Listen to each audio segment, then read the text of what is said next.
मोहम्मद वाला अली सी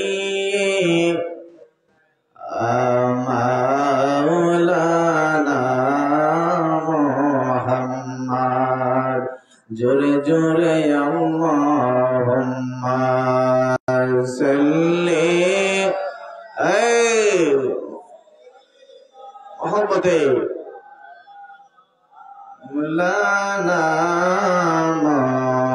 मोहम्मद वाला अली सैयदना मौलाना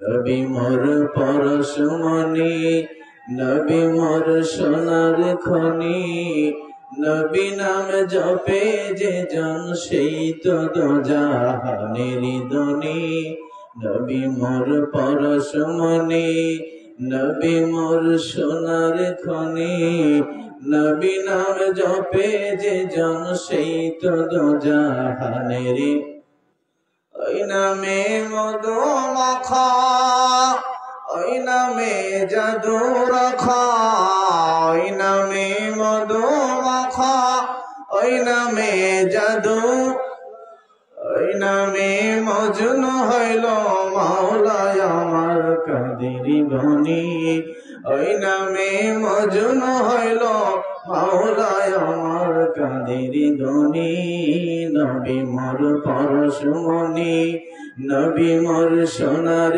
খনি নবী নাম জপে যে জন সেই তো দোজাহানের যে ফুল জব জগন তোরে খুশবু ছড়া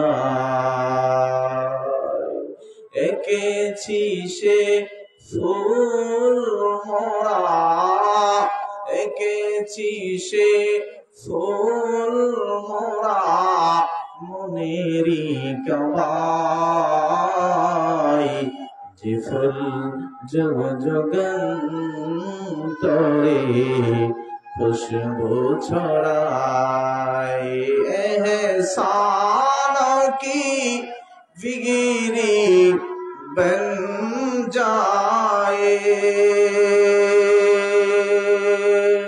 हो जाए हमारे दिल रोशन चेहरे हो हमारे नूरानी सीनों के सीने का जलवा जब सीना बसीना आ जाए अल्लाहुम्मा सल्ली मोहब्बते मौलाना मोहम्मद वाला माशाअल्लाह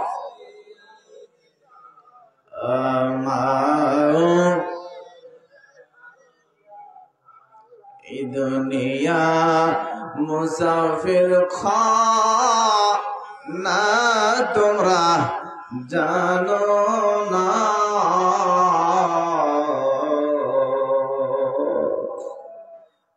दुनिया मुसाफिर खाना तुमरा जानो ना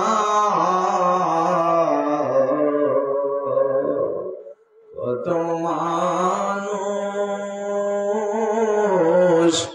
আসিল গেল রইল না কত মানুষ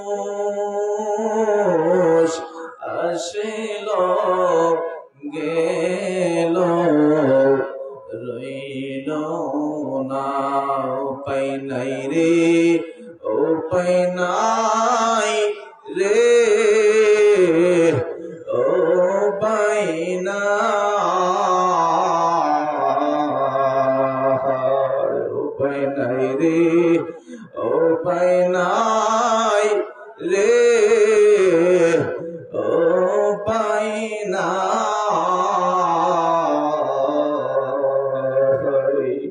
গুনাহগারের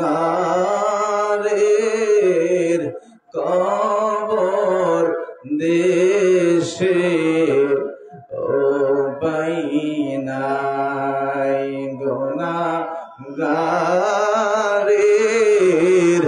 কবর দেশে উপায় নাই। কবরেরই আজব যদি মানুষ দেখিত,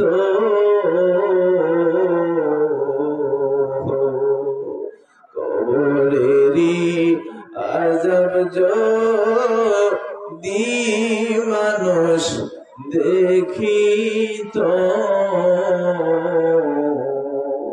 ঘরবাড়ি ছাড়িয়া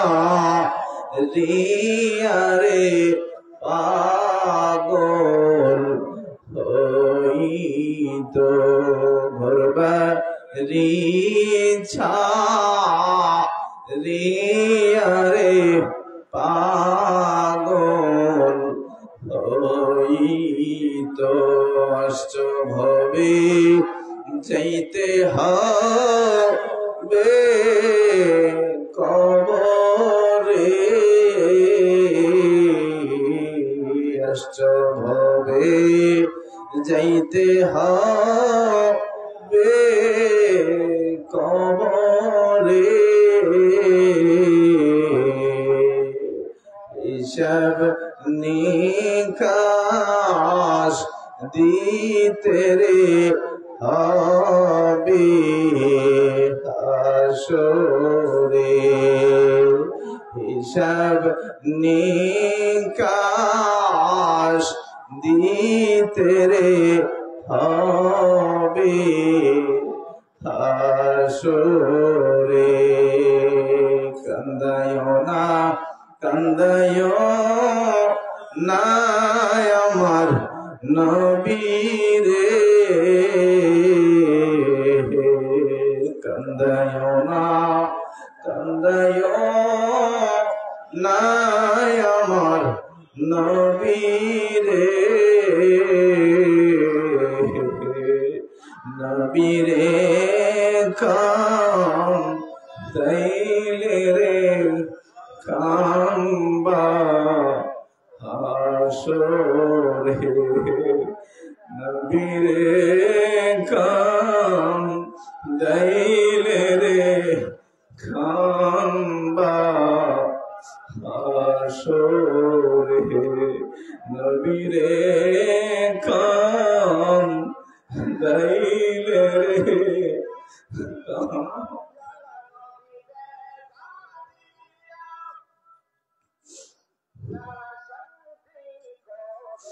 কান্দায়ো না, কান্দায়ো না আমার নবী রে,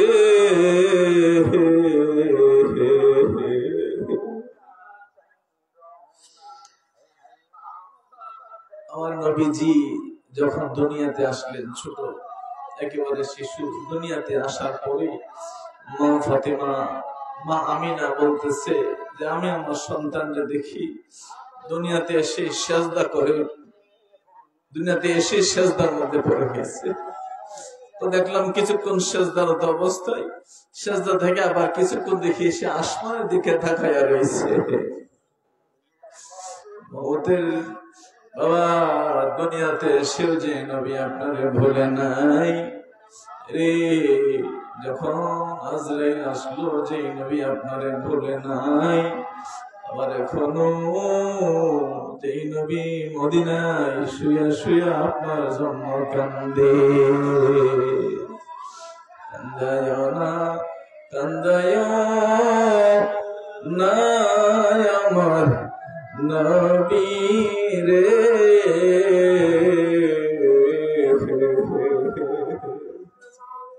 নবী রে দাইলে রে কানবা হাসরে নবীরে কান দাইলে রে কানবা হাসরে এমন দয়ালো নবী আসিল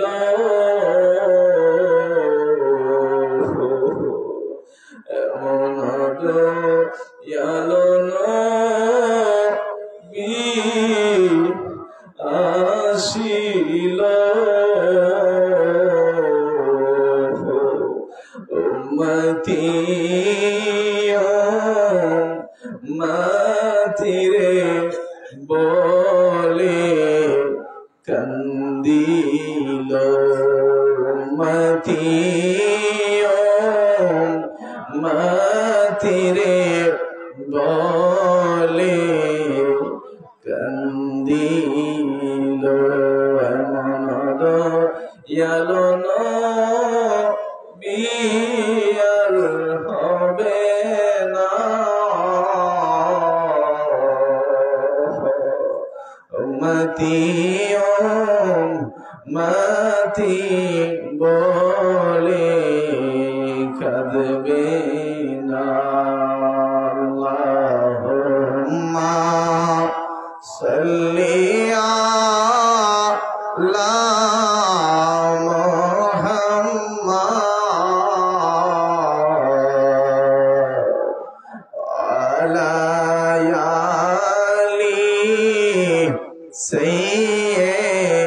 سيدنا محمد على آله سيدنا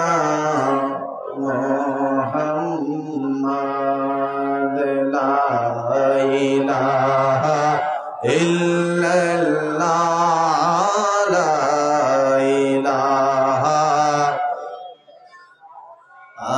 لا إله إلا الله لا إله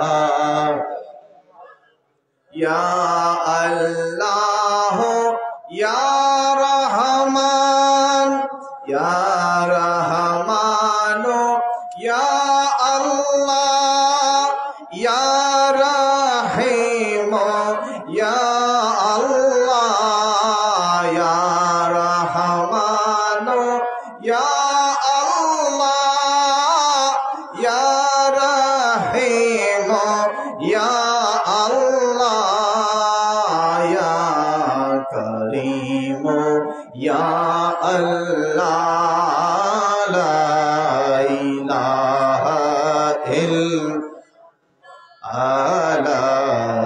إله إلا الله لا إله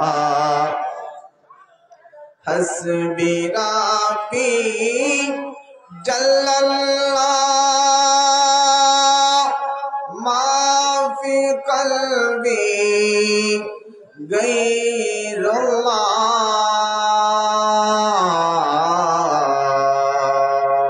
الله نور محمد صلى الله لا إله إلا الله لا إله إلا محبت الله ذكر করেন إلا الله لا إله إلا محبتي أول آخر ہے اللہ ظاہر باطن ہے اللہ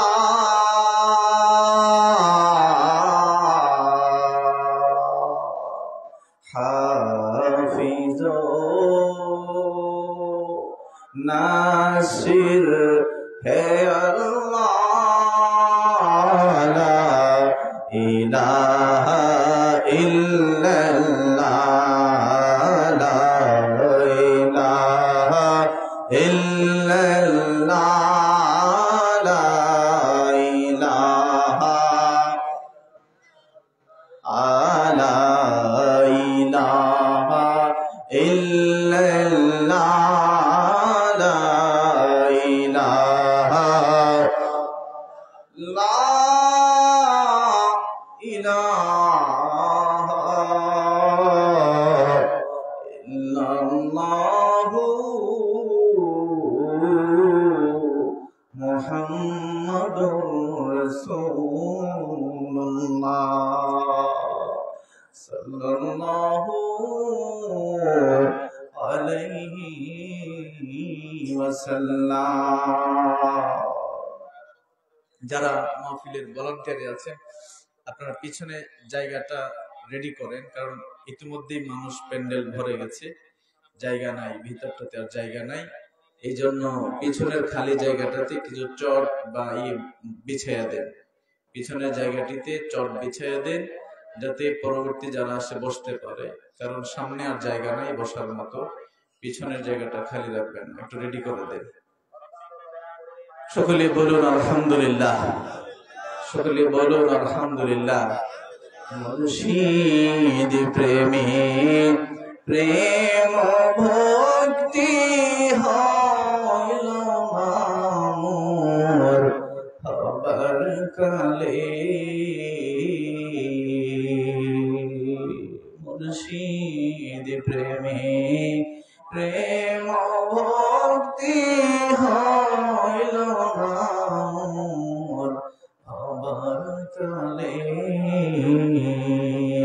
আর কি হবে সাধন ভজন, কি হবে সাধন ভজন যৌবনেরি সময় গেলে। কথা বলেন ঠিক কিনা? বাবা ইদানিং এই গজলটা, এই কাসেদাটা আমি একটু বেশি বলি। কেন বেশি বলি জানেননি? কারণ এতদিন পর্যন্ত এটা সেটা যাই পড়েছি বাবা, সর্বশেষ আমার আল্লাহর পক্ষীয় এলেমের মাধ্যমে যা জানতে পেরেছি, মুর্শিদ ছাড়া একটা মানুষ আল্লাহ পর্যন্ত পৌঁছাতেই পারে না। দৃশ্যমান গাইড ছাড়া অদৃশ্য গাইড খুঁজে পাওয়া যায় না। দৃশ্যমান রাস্তা ছাড়া অদৃশ্য রাস্তা খুঁজে পাওয়া যায় না। দৃশ্যমান, আরো কঠিন যদি বলতে চাই, দৃশ্যমান এরকম জায়গা যেখানে আল্লাহর উপস্থিত আছে, ওইটাকে ধরা ছাড়া আল্লাহ খুঁজে পাওয়া যায় যায় না। আমি যদি বলি বাবারা ভাইরা আল্লাহ পাবেন কোথায়, কোত্থেকে, আপনারা হয়তো বলবেন হুজুর এগুলো দরকার কি, কোরআনই তো আছে, কোরআন খুঁজে আল্লাহ পেয়ে যাবো সেখান থেকে। এইরকম ভাবনা আমাদের দেশের অনেকের আছে নাকি নাই? যদি এরকমটাই হয়, কোরআনই যদি আপনার জন্য সব খুলে দেয়, অথচ সেই কোরআনে আল্লাহ বলেন ইদুল্লু বিহি কাসীরা, আল্লাহ বলছেন এই কোরআন পড়েই বেশিরভাগ মানুষ গোমরা হয়ে যাবে। বেশিরভাগ মানুষ কোরআন পড়ে গোমরা হয়ে যাবে। কথা এটা আমার না, কথা আল্লাহর, তাও আবার কোরআনের। আল্লাহ বলছেন এই কোরআন অধিকাংশ মানুষকে গোমরা হয়ে যাবে কোরআন পড়ে। তাহলে কোন কোরআন? কোরআন কেমনে পড়লে, কেমনে বুঝলে কোরআন থেকে আল্লাহ খুঁজে পাওয়া যাবে? এটা হচ্ছে প্রশ্ন। কোরআন তো আসছেই মানুষকে হেদায়েত দিতে, কোরআন আসছে জান্নাতে নিতে, কোরআন আসছে নবী মুহাম্মদুর রাসূলুল্লাহকে চিনতে, কোরআন আসছে আল্লাহর একাত্মবাদের কথা শুনতে শোনাইতে, কোরআন আসছে মানুষকে জাহান্নাম থেকে জান্নাতি বানাইতে, ঈমানহীন থেকে ঈমানদার বানাইতে। তাহলে আবার কোরআনে আল্লাহ বলছেন এই কোরআন পড়ে অধিকাংশ মানুষ গোমরা হয়ে যাবে। সমাধান কোথায়? সমাধান কোথায়? তাহলে নিশ্চয়ই কোরআন পড়ার একটা সিস্টেম আছে, যে সিস্টেমে গেলে কোরআন আপনাকে জান্নাতের দিকে টানবে। কোরআন বোঝার একটা সিস্টেম আছে, যেভাবে বুঝলে কোরআন আপনাকে ইমানদার বানাবে। কোরআন থেকে হাকিকি অর্থ নেওয়ার একটা বিশেষ ক্রাইটেরিয়া আছে, প্রসেসিং আছে, একটা বিদ্যা আছে, যে প্রসেসিং এ হাঁটলে, যে বিদ্যা শিখলে কোরআন আপনাকে আল্লাহ পর্যন্ত পৌঁছে দিবে। কথা বলেন ঠিক কিনা? এটাই তো প্রশ্ন। এখন কোন সিস্টেমে কোরআন বুঝতে হবে, কোন ভাবে কিভাবে কোরআন থেকে আমি জান্নাত খুঁজবো, কিভাবে কোরআনকে জানলে আল্লাহ পর্যন্ত খুঁজে পাওয়া যায়, সেই কথাগুলো আবার আল্লাহ কোরআনের বিভিন্ন আয়াতে সেগুলো বর্ণনা করেছেন। বলুন সুবহানাল্লাহ। কি কি বর্ণনা করছেন দেখেন। আল্লাহ বলেন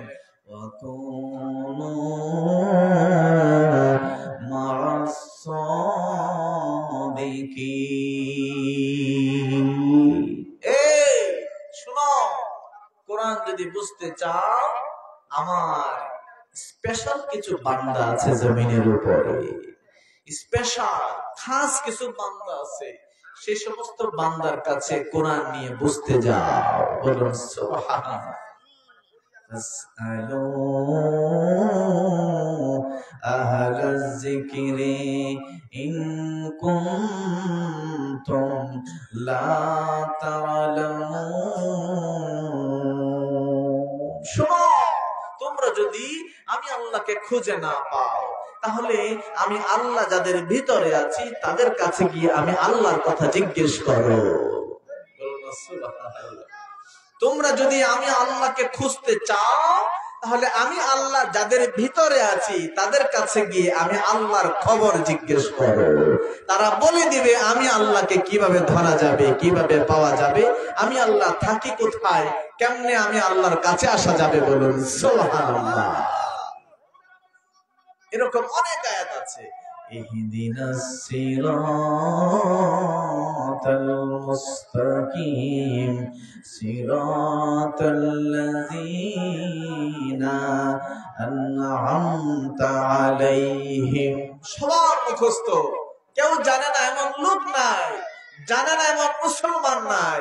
আল্লাহ বলছেন কোরআনের আসল অর্থ জানতে চাও, আমি আল্লাহর রাস্তা খুঁজতে চাও, সরল সঠিক পথ, যেই পথ দুনিয়া থেকে জান্নাত পর্যন্ত চলে গেছে, যেই পথ জমিন থেকে আরশে আজিম পর্যন্ত চলে এসেছে, যেই পথ জমিন থেকে মদিনা পর্যন্ত চলে গেছে, যেই পথ জমিন থেকে আমি আল্লাহর কাছে লামকানে এসেছে, ওই পথে যদি উঠতে চাও, ওই পথের রশিদ যদি ধরতে চাও, ওই পথে যদি হাঁটতে চাও, চলতে চাও, তাহলে ওই পথের খবর যাদের কাছে আছে তাদের পিছনে পিছনে হাঁটো, তাহলে সেই পথের খবর পেয়ে যাবে। আর ওই পথে হলো সিরাতে মুস্তাকিম।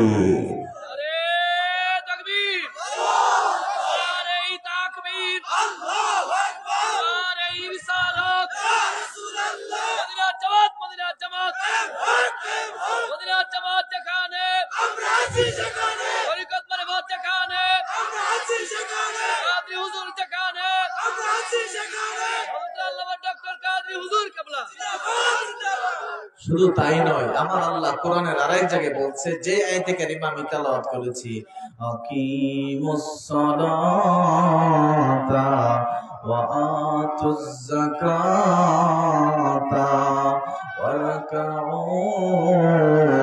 মা'আর রাকিঈন। আল্লাহ কোরআনে বলছে তোমরা নামাজ প্রতিষ্ঠা করো, যাকাত আদায় করো, এবং যারা রুকু করে তাদের সাথে রুকুকারী হয়ে যাও। বলুন সুবহানাল্লাহ। বাবা, আমি গতকালকেও বলেছিলাম, পৃথিবীর বাংলাদেশের এমন কোন পড়াশোনার লেভেল নাই। আলিয়া বলেন, বিশ্ববিদ্যালয় বলেন, স্কুল, প্রাইমারি স্কুলেও আমি পড়েছি, স্কুল বলেন, বিসিএস ক্যাডারের যে সিলেবাস, সেই সিলেবাস বলেন, বাবা ম্যাথ, ইংরেজি, সায়েন্স, মোটামুটি সব জায়গায় কিছু না কিছু হইলেও আমার ধারণা আছে কোন শিক্ষা ক্ষেত্রে, কোন শিক্ষকের জায়গায় এই সালাত কেমনে প্রতিষ্ঠা করে তার সঠিক হাকিকি ব্যাখ্যা আমি খুঁজে পাই নাই, কোথাও খুঁজে পাই নাই। হাকিকি সালাত কাকে বলে, হাকিকি সালাত কেমনে হয়, সালাত প্রতিষ্ঠা কেমনে করে? আমার আল্লাহ কোরআনে বারবার বলছেন নামাজ প্রতিষ্ঠা করো, প্রতিষ্ঠা করো, প্রতিষ্ঠা করো। আমাদের হুজুররা কি বলে? আমাদের হুজুররা বলে নামাজ প্রতিষ্ঠা হইল মসজিদে গিয়ে 5 ওয়াক্ত নামাজ জামাতের সহিত পড়লে নামাজ প্রতিষ্ঠা হয়ে গেল। এটা বলে না? কথা বলেন, বলে না? অথবা জামাতে পড়লেই প্রতিষ্ঠা হয়ে গেল। না বাবা, আপনারা যারা বলে কথা তারা পরিপূর্ণ জ্ঞানের অধিকারী না, তারা আংশিক জ্ঞানের অধিকারী। অর্থাৎ নামাজ প্রতিষ্ঠার অনেকগুলি কারণ, হাজারো মাধ্যম আছে নামাজ প্রতিষ্ঠা কেমনে করে। হাজারো মাধ্যমের একটা মাধ্যম হলো এইরকম ভাবে একামতের সহিত সারিবদ্ধ ভাবে একসাথে জামাতের সহিত নামাজ আদায় করা। এটা অনেকগুলো কারণের মধ্যে একটি কারণ, কিন্তু আরো অনেক গুরুত্বপূর্ণ কারণ বাকি রয়ে গেছে। বলুন সুবহানাল্লাহ। সেগুলো কি আসুন একটু একটু করে আমি বলছি, তারপর আলোচনা শেষ দিকে যাব ইনশাআল্লাহ। অসুবিধা হবে না তো? আপনার অসুবিধা হবে না তো? তাহলে আসুন দুইটা লাইন বলে, কাসিদা বলে আমি আমার আলোচনায় যাচ্ছি। মুর্শিদ প্রেমে প্রেম ভক্তি হইল না মোর হবার কালে, আর কি হবে সাধন ভজন, কি হবে সাধন ভজন, যৌবনেরি সময় গেলে। হাই হাই শেষ বাজারে গেলে পরে, শেষ বাজারে গেলে পরে খালি হাতে বাড়ি ফিরে। কথা বলেন ঠিক কিনা?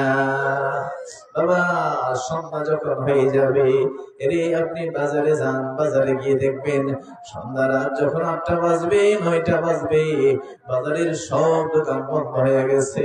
একজন দোকানদারও আপনার জন্য বসা নাই। বলে অমুক আসবে 9টা পর্যন্ত আমি দরজা খোলা রাখি। বাবা এক এক করে সব বাড়ি চলে গেছে। 9টা গিয়ে দেখেন বাজারে কিছুই নাই। রে সকাল বেলা, দুপুর বেলা, দিন থাকতে যখন একটা মানুষ যখন বাজারে যায়, এই দোকানে পছন্দ না হইলে ওই দোকানে যায়, ওই দোকানে পছন্দ না হইলে আরেকটা দোকানে যায়, এই বাজারে পছন্দ না হইলে আরেকটা বাজারে যায়। তার কতগুলি অপশন, তার কতগুলি সুযোগ আছে। রাত যখন 9টা বাজে, আপনার বাড়ির পাশের দোকানটা পর্যন্ত বন্ধ হয়ে গেছে। রে আলীনগরের বাসী, বয়স যখন 60 হয়ে গেছে, বয়স যখন 70 হয়ে গেছে, বাবার এই 70 বছরের জীবনেতে গুনার শেষ নাই। নামাজ ছাড়ছেন, রোজা ছাড়ছেন, মিথ্যা বলছেন, আল্লাহর নাফরমানি হইছে, নবীজির নাফরমানি হইছে, মা বাবার নাফরমানি হইছে। গুনাহ 70 বছরের জিন্দেগিতে গুনার শেষ নাই। 80 বছরের শেষ জীবনে দাঁতগুলি যখন পড়ে গেছে অর্ধেক, চোখে কম দেখেন, কোমরে ব্যথা, দাড়িগুলো পাকিয়া গেছে, চুলগুলি পাকিয়া গেছে, শরীরে আর আগের মতো শক্তি নাই। এখন মনে হইছে কবরে আপনারে ডাকে। রে 80 বছর পরে মনে যখন হইছে কবরে আপনারে ডাকে, এখন আপনি নামাজ ধরছেন, রোজা ধরছেন, কথা কম ঠিক কিনা? আমার আল্লাহ বলে, বান্দা যুবক থাকা অবস্থায় আমার যখন একবার ডাকবা, আমি আল্লাহ 70 বার তার জবাব দেই। বলুন না সুবহানাল্লাহ। আর যখন দাড়ি পাকিয়া যায়, 80 বছরের বুড়ো যখন আমার 70 বার ডাকবা, একবার ডাকবা আমি জবাব দেই না, কারণ তোমার সারা শরীরে গুনাহ আর গুনাহ, গুনাহ আর গুনাহ। যখন 2 বার ডাকবা আমি জবাব দেই না, আমি তাকায়া দেখি তোমার সারা শরীরে গুনাহ আর গুনাহ। 3য়বার ডাক দিবা, আমি আল্লাহর রহমতের সাগরে জোশ মারে না, মারে না, মারে না। এইভাবে 10 বার, 20 বার, 50 বার, 70 বার যখন ডাক দিবা, তখন আমি আল্লাহ শেষবারের মতো তোমার ডাকের একটা বার জবাব দেই। রে যুবক, আর যুবকরে আমার আল্লাহ বলে, যুবক তুমি যদি তোমার যৌবন কালে যখন তোমার শক্তি দেখানোর সময়, যখন তোমার গুনাহ করার সময়, ওই সময় যখন আমি আল্লাহরে একবার ডাক দিবা, আমি আসমান থেকে ফেরেশতাদেরকে ডাকি, ও ফেরেশতারা দেখো আমার বান্দা যৌবন কালে গুনাহ করার সব শক্তি সামর্থ্য ইচ্ছা আকাঙ্ক্ষা সুযোগ সুবিধা সবকিছু থাকার পরেও আমি আল্লাহরে আল্লাহ কয়া কেমনে ডাক দে রে ফেরেশতারা, সাক্ষী থাকো আমি আমার ওই যুবক বান্দার একবারের জবাব, একবারের ডাক আমি আল্লাহ 70 বার জবাব দিলাম। আল্লাহু আকবার। বাবা শেষ বয়সে যখন যাবেন, গিয়ে দেখবেন সব দরজা বন্ধ, কোনটাই আর খোলা নাই। কথা কোন ঠিক কিনা? হায় হায় শেষ বাজারে গেলে পরে, শেষ বাজারে গেলে পরে খালি হাতে বাড়ি ফিরে। হায় হায় শেষ বয়সে, হায় হায় শেষ বয়সে গেলে পরে খালি হাতে বাড়ি ফিরে। মুর্শিদ প্রেমে প্রেম ভক্তি হইল না মোর, হবার কালে আর কি হবে সাধন ভজন, আর কি হবে সাধন ভজন, যৌবনেরই সময় গেলে। আল্লাহু আকবার। আলীনগর মদিনার জামাত কর্তৃক আয়োজিত আজকে 14তম এই সুন্নে মহাসম্মেলনের সম্মানিত সভাপতি, সরাইল বাগে মদিনা গাউসিয়া দরবার শরীফের মহান মুর্শিদ কেবলা পীর তরিকত রাহনুমায়ে শরীয়ত, খলিফায়ে মদিনার জামাত, খলিফায়ে সিলসিলায়ে আলা হযরত শাইখ আল্লামা আলহাজ হযরত মাওলানা মুহাম্মদ হাবিবুল্লাহ বেলালী আল কাদরি মাদ্দাজিল্লাহুল আলী, আজকের মাহফিলের সম্মানিত বিশেষ অতিথি, আপনাদের পশ্চিম আলীনগর জামে মসজিদের সম্মানিত খতিব, কুকিল কণ্ঠস্বরের অধিকারী, আশিকে রাসূল হযরত মাওলানা হাফেজ জসিমউদ্দিন সাহেব, আজকের মাহফিলের সম্মানিত আলোচক, বাগে মদিনা গাউসিয়া দরবার শরীফের সম্মানিত খাদেম হযরত মাওলানা মুফতি মামুনুল ইসলাম হাবিবি সাহেব, হযরত মাওলানা মোহাম্মদ আলী সাহেব, এবং মাহফিল পরিচালনায় আপনাদের অঞ্চলের আপনাদের সকলের পরিচিত ভালোবাসার মানুষ ডাক্তার মোহাম্মদ আবুল কালাম সাহেব সহ মাহফিলে উপস্থিত যুবক আমার ভাইরা, বুড়া বুড়া বাবারা, পর্দার আড়ালে মা এবং বোনেরা, সকলের প্রতি আমার সালাম। আসসালামু আলাইকুম ওয়া রাহমাতুল্লাহি ওয়া বারাকাতুহু। আল্লাহ পাক আমাদেরকে এই মাহফিলে আসার এবং বসার তৌফিক দান করেছেন, এই জন্য একবার সকলে বলি আলহামদুলিল্লাহ, আর জোরে জোরে আলহামদুলিল্লাহ। বাবারা ভাইরা, আপনাদের কষ্ট হচ্ছে না তো? বাবারা ভাইরা, আমরা তো বেশিক্ষণ লেট করি না, 12টা 12:30 মধ্যে ইনশাআল্লাহ শেষ হয়ে যায়। আমার পরবর্তী পরপরই আব্বা হুজুর কেবল আসবেন, আপনাদেরকে তালিম তাওয়াজ্জুহ প্রদান করবেন, দোয়া মুনাজাত করবেন। ইনশাআল্লাহ শেষ মুনাজাত করে আমরা সকলে বাড়ি যাব। রাজি আছেন নি আপনারা? রাজি আছেন নি আপনারা? কারা কারা রাজি আছেন দুটো হাত তুলে দেখান তো একটু। নারে তাকবীর, আল্লাহু আকবার, নারে রিসালাত, ইয়া রাসূলুল্লাহ, মদিনার জামাত, মদিনার জামাত, কায়েম হও, কায়েম হও, মদিনার জামাত, মদিনার জামাত, কায়েম হও, কায়েম হও, ডক্টর কাজী হুজুর নারে তাকবীর, আল্লাহু আকবার। বাবারা ভাইরা, আল্লাহ পাক আমাদেরকে কবুল করুন, সকলে বলি আল্লাহুম্মা আমিন। আমি যেটি বলছিলাম, নামাজ প্রতিষ্ঠা করা মনে আসেনি আপনাদের? কথা কম মনে আছে আপনাদের? বাবারা ভাইরা আমার, আল্লাহ বলছেন নামাজ প্রতিষ্ঠা করো, আকিমুস সালাতা, নামাজ প্রতিষ্ঠা করো। তো কেমনে নামাজ প্রতিষ্ঠা করব? আসুন একটু মনোযোগ দিয়ে শুনুন, মনোযোগ দিয়ে শুনুন। নামাজের মধ্যে আমরা যখন আল্লাহু আকবার বলি, যখন আল্লাহু আকবার বলি, তখন এর আগে কি বলি? ইন্নী ওয়াজ্জাহতু ওয়াজহিয়া লিল্লাযী ফাতারাস সামাওয়াতি, বলেননি আপনারা? বলেননি? তো সাধারণত আমরা কিভাবে বলে জানেননি? আমরা সাধারণত ধরেন কাছাকাছি দৌড় দিয়ে গিয়ে কোনো মতে ওই লাইনের মধ্যে গিয়ে দাঁড়াই, লাইনের মধ্যে দাঁড়িয়ে এই দাঁড়ানোর মধ্যেই দ্রুত পড়ে ইন্নী ওয়াজ্জাহতু ওয়াজহিয়া লিল্লাযী ফাতারাস সামাওয়াতি, মানে যত দ্রুত পড়া যায়, কথা বলেন ঠিক কিনা? যত দ্রুত পড়া যায় পরে আল্লাহু আকবার। আপনি কি পড়ছেন, কি বলছেন, কোনো কিছু মাথায় আছে? কোনো কিছু মাথায় রাখেন? কোনো কিছুই মাথায় থাকে না। কি বলতেছি, কি ভাবতেছি, কোনো কিছুই মাথায় নাই। অথচ এই লাইনের মধ্যে, এই বাক্যের মধ্যে কি বলা হচ্ছে আপনি দেখেন, ইন্নী ওয়াজ্জাহাতু ওয়াজহিয়া লিল্লাযী ফাতারাস সামাওয়াতি, আমি বলছি নিশ্চয় আমি সেই আল্লাহর দিকে মনোনিবেশ করলাম, আমার মন ওই আল্লাহর দিকে আমি মনোনিবেশ করলাম, আমার ভাবনাগুলি, আমার কল্পনাগুলি, আমার চিন্তা, আমার চেতনা সবকিছু সেই আল্লাহর দিকে মনোনিবেশ করলাম যিনি আসমান ও জমিনকে সৃষ্টি করেছেন। বলুন সুবহানাল্লাহ। ওয়া মা আনা মিনাল মুশরিকিন, আমি মুশরিকদের অন্তর্ভুক্ত না। বলুন সুবহান।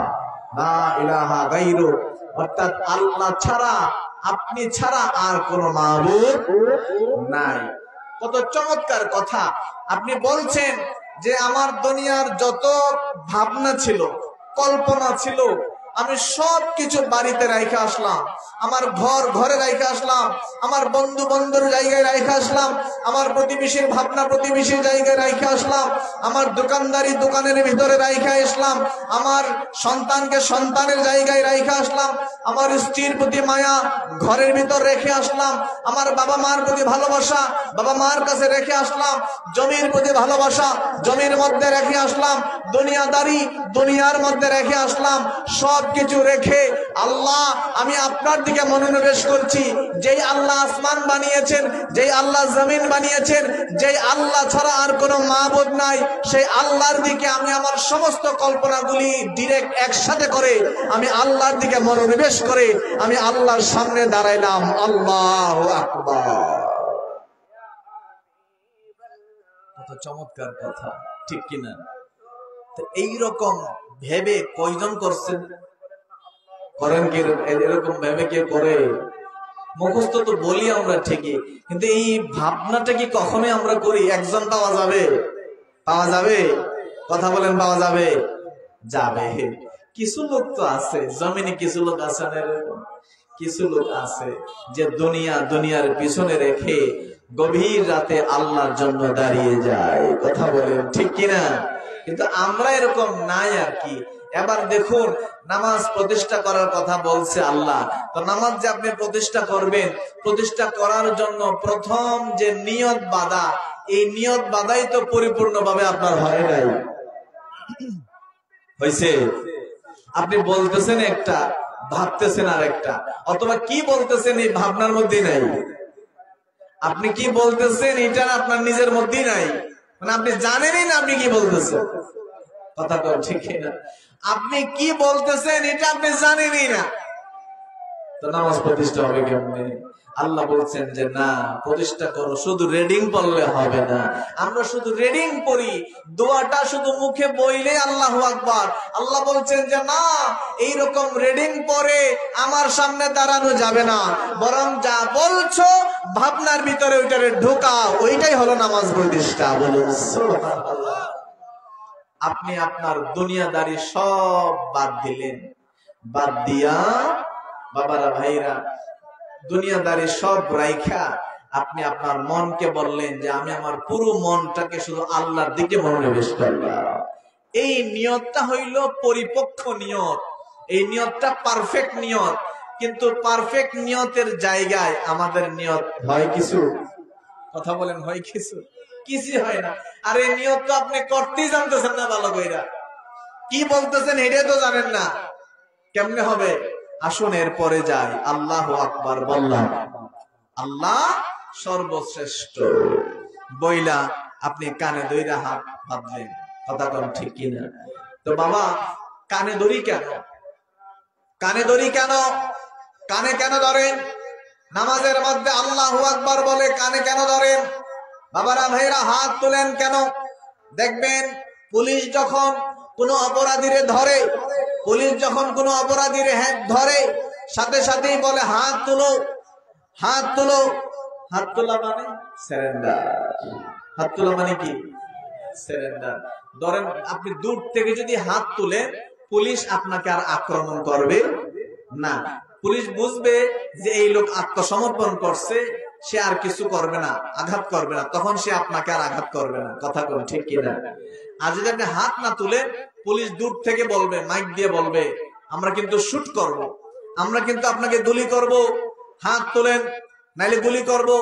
3 বলবো, 1 থেকে 3 বলবো, এর ভিতরে হাত না তুললে আমরা গুলি করব। কথা কোন ঠিক কিনা? বলে কিনা? সময় দেয় যে আত্মসমর্পণ করো।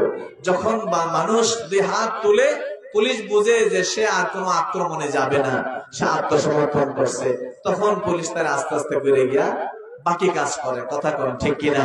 বাবা আপনি বললেন আল্লাহ দুনিয়া দুনিয়ায় রাখলাম, ঘর ঘরে রাখলাম, দোকানদারি দোকানে রাখলাম, ব্যবসা ব্যবসায় রাখলাম, জমি জমিতে জমির মধ্যে রাখলাম, চাষবাস সবকিছু রেখে আল্লাহ আপনার দিকে আমার মনকে মনোনিবেশ করে আমি নামাজে দাঁড়াইলাম। আল্লাহু আকবার।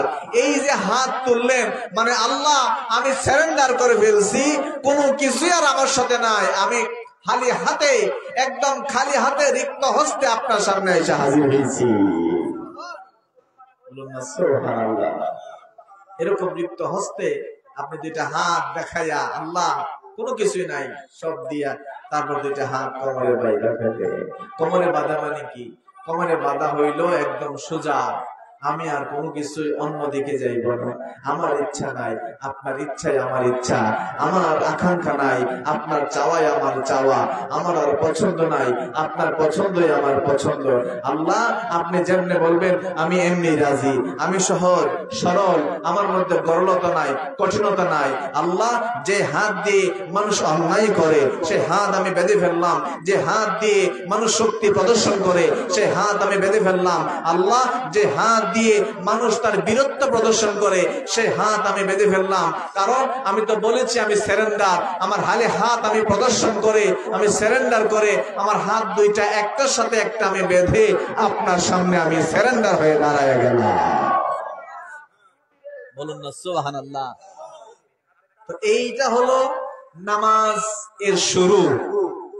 তো এখন আপনারা নিজেরা নিজেরা চিন্তা করেন, এই নামাজ শুরুর মধ্যে আপনারা আছেন না বাদ হয়ে গেছেন? বাদ হয়ে গেছি না? আমরা বাদ হয়ে গেছি, শুরুর মধ্যেই নাই আমরা। পরেরটা তো আরো মহাসমুদ্র, পরেরটা তো মহাসমুদ্র, শুরুর মধ্যেই আপনি আমি বাদ, শুরুর মধ্যেই আপনার আমার কষ্টি পাথরে এটা আর স্বর্ণ নাই। কথা ঠিক কিনা? আমার ভাইরা আল্লাহ এই জন্য বারবার বলছেন নামাজ প্রতিষ্ঠা করো। শুধু নামাজ এই পড়লেই হবে না, মানে আপনি তুললেন হাত, রিডিং পড়লেন, কথাগুলি রুকুতে গেলেন, সেজদা করলেন, এটা বলছেন আল্লাহ। আল্লাহ বলছেন নামাজ প্রতিষ্ঠা।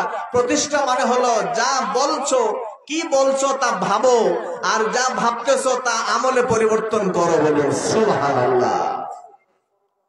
তুমি যা বলতেছো মুখ দিয়ে, এটাকে ভাবনার ভিতরে ঢোকাও, হৃদয়ের ভিতরে ঢোকাও, বুঝো কি বলতেছো, বুঝা বুঝা বলো, আর যা বলতেছো ওইটাকে আমলের মধ্যে, কাজের মধ্যে বাস্তবায়ন করো। এখন আপনি নামাজের নিয়তি করলেন, আল্লাহ দুনিয়ার সব ভাবনা আমি ছাড়লাম, ছাইরা আপনার দিকে আমার চিন্তাটাকে সামনে নিয়ে এসে নামাজে দাঁড়াইলাম। কিন্তু নামাজের ভিতরে আমাদের চিন্তা চলে গেছে জমির দিকে, দোকানদারের দিকে, কালকে সারাদিন কি করব না করব, ঢাকা কেমনে যাবো, ট্রেনে যাবো না বাসে যাবো, এই জল্পনা কল্পনা নামাজের মধ্যে আছে না নাই? নামাজের মধ্যে আছে না নাই? আপনি বলতেছেন আল্লাহ রে আল্লাহ, সবকিছু থেকে আমি তোমার দিকে আমার মনটারে দিলাম, কিন্তু নামাজের ভিতরে মন গেছে কালকার দিকে, বাসের ভিতরে আর ট্রেনের ভিতরে। কথা বল ঠিক কিনা? নামাজ প্রতিষ্ঠা কেমন হইতেছে?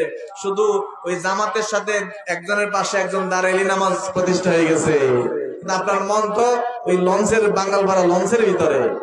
কথা ঠিক কিনা? মন তো লঞ্চের ভিতরে, জমির আইলের ভিতরে, ভাবতেছেন আজকে জমিটা পানি দেওয়া হয় নাই, কালকে সকাল ভোর ফজরের পরপরই গিয়ে পানি দেওয়া লাগবে। এইদিকে হুজুর ইমাম সাহেব আলহামদুলিল্লাহ সূরা পড়ছে, আলহামদুলিল্লাহর পরে আরেকটা সূরা পড়াও শেষ। হঠাৎ করে যখন আল্লাহু আকবার বলে রুকুতে গেছে, তখন আপনি ওই জমি থেকে ফিরে আইসা রুকুতে গেছেন। কথা কোন ঠিক কিনা? আপনি এতক্ষণ তো জমির মধ্যে পানির মধ্যে ছিলেন। পানি কদ্দুর দেওয়া লাগবে না লাগবে, এবার চাষটা ভালো হয় নাই, একটা ভালো মেশিন দিয়া করতে হবে, গতবারের চাষটা ভালো হয় নাই। ঠিক এই ভাবনার মধ্যে হঠাৎ করে দেখতেছেন আল্লাহু আকবার কয়া ইমাম সাহেব রুকুতে গেছে, আপনিও রুকুতে। কথা কোন ঠিক কিনা? তো নামাজ প্রতিষ্ঠা হয়ে গেছে। আপনি তো জামাতি পড়ছেন, নামাজ প্রতিষ্ঠা হয়ে গেছে? না না, নামাজ প্রতিষ্ঠা বলতে আল্লাহ কি বুঝাইছে, সুবহানাল্লাহ। কিন্তু আমার আফসোসের বিষয় কোনটা জানেননি?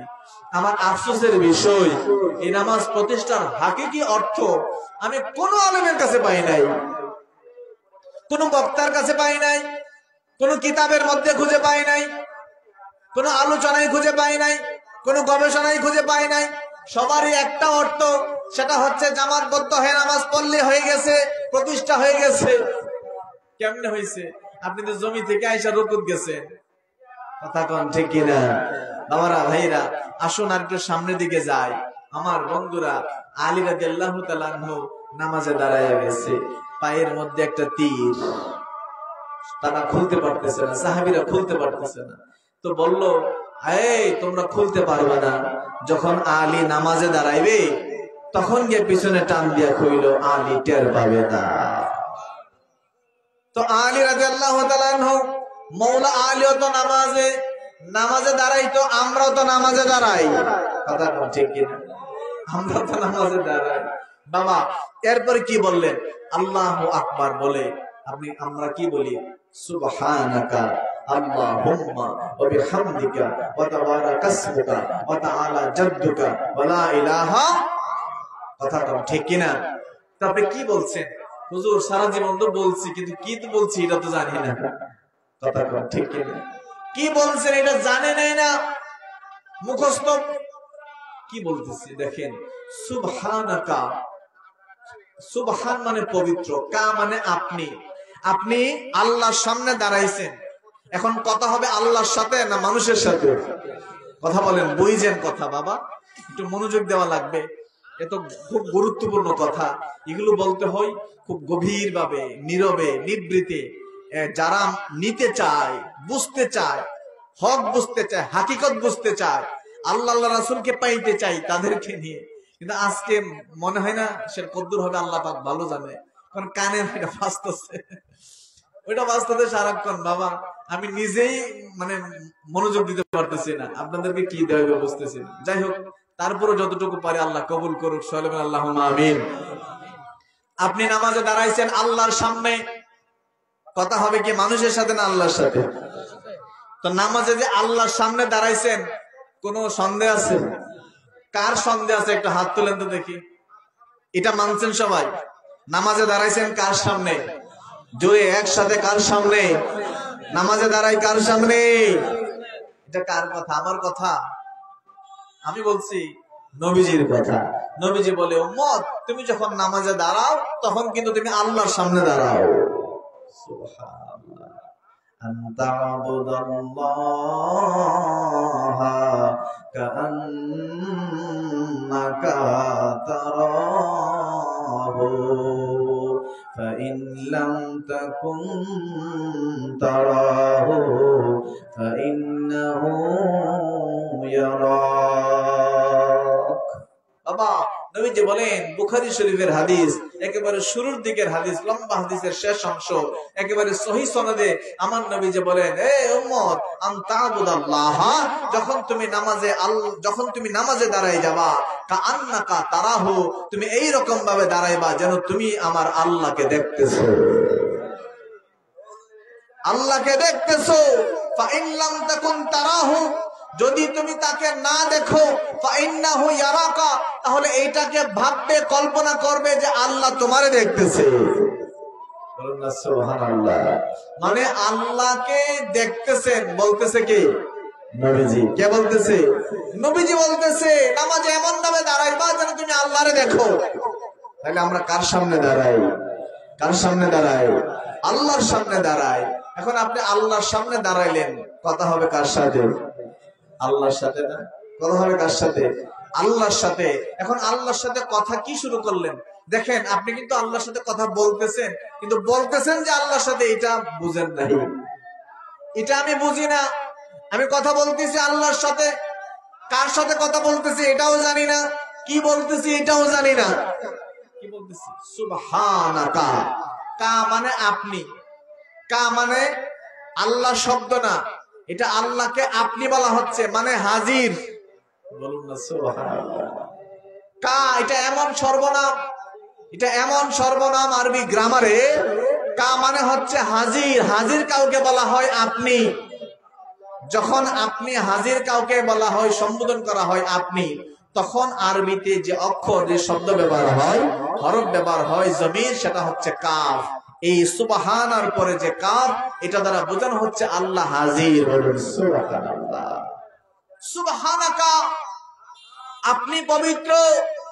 কাকে বলতেছেন? সুবহানাল্লাহ কর না বাবা। আপনি কাকে বলতেছেন? আল্লাহকে বলতেছেন। সুবহানাকা, আপনি পবিত্র। ওয়া বিহামদিকা, আপনারই সমস্ত প্রশংসা। আমরা যখন সূরা ফাতিহা পড়ি, তা সেখানে থার্ড পারসন হয়। আলহামদুলিল্লাহি রাব্বিল আলামিন, সমস্ত প্রশংসা আল্লাহর জন্য। এখানে কিন্তু আল্লাহ মানে আপনি আল্লাহকে আপনি বলে বলতেছেন না, বলতেছেন যে সমস্ত প্রশংসা আল্লাহর জন্য। আর সুবহানাকা ওয়া বিহামদিকা মানে হইল আপনি মহান, সমস্ত প্রশংসা আপনার জন্য। বলেন সুবহানাল্লাহ। মানে আপনি আল্লাহকে হাজির সামনে রেখে বলছেন পবিত্র, আপনি পবিত্র, সমস্ত প্রশংসা আপনার জন্য। তো আমরা যখন এইটা পড়ি, সানা পড়ি, তখন কি এই ভাবনা থাকে আমাদের ভিতরে? কথা বলেন, থাকে? তো নামাজ আপনি কেমনি প্রতিষ্ঠা করতেছেন? প্রতিষ্ঠা মানে কি? একেবারে এটা এস্টাবলিশ করা, এর ভিতরে ঢুকে যাওয়া, বাস্তবায়ন করা। তো আপনি বাস্তবায়ন করবেন কেমনে? আপনি যা বলতেছেন ওইটা তো বুঝতেছেনই না। আপনি কি বলতেছেন এটাই তো বুঝতেছেন না। আমি কি বলতেছি নামাজে ওটা বুঝতেছি না, বাস্তবায়ন কেমনে করব? বাবারা ভাইরা, সুবহানাকা ওয়া আল্লাহুম্মা ওয়া বিহামদিকা ওয়া তাবারাকা ইসমুকা, আপনার নামই হচ্ছে বড়।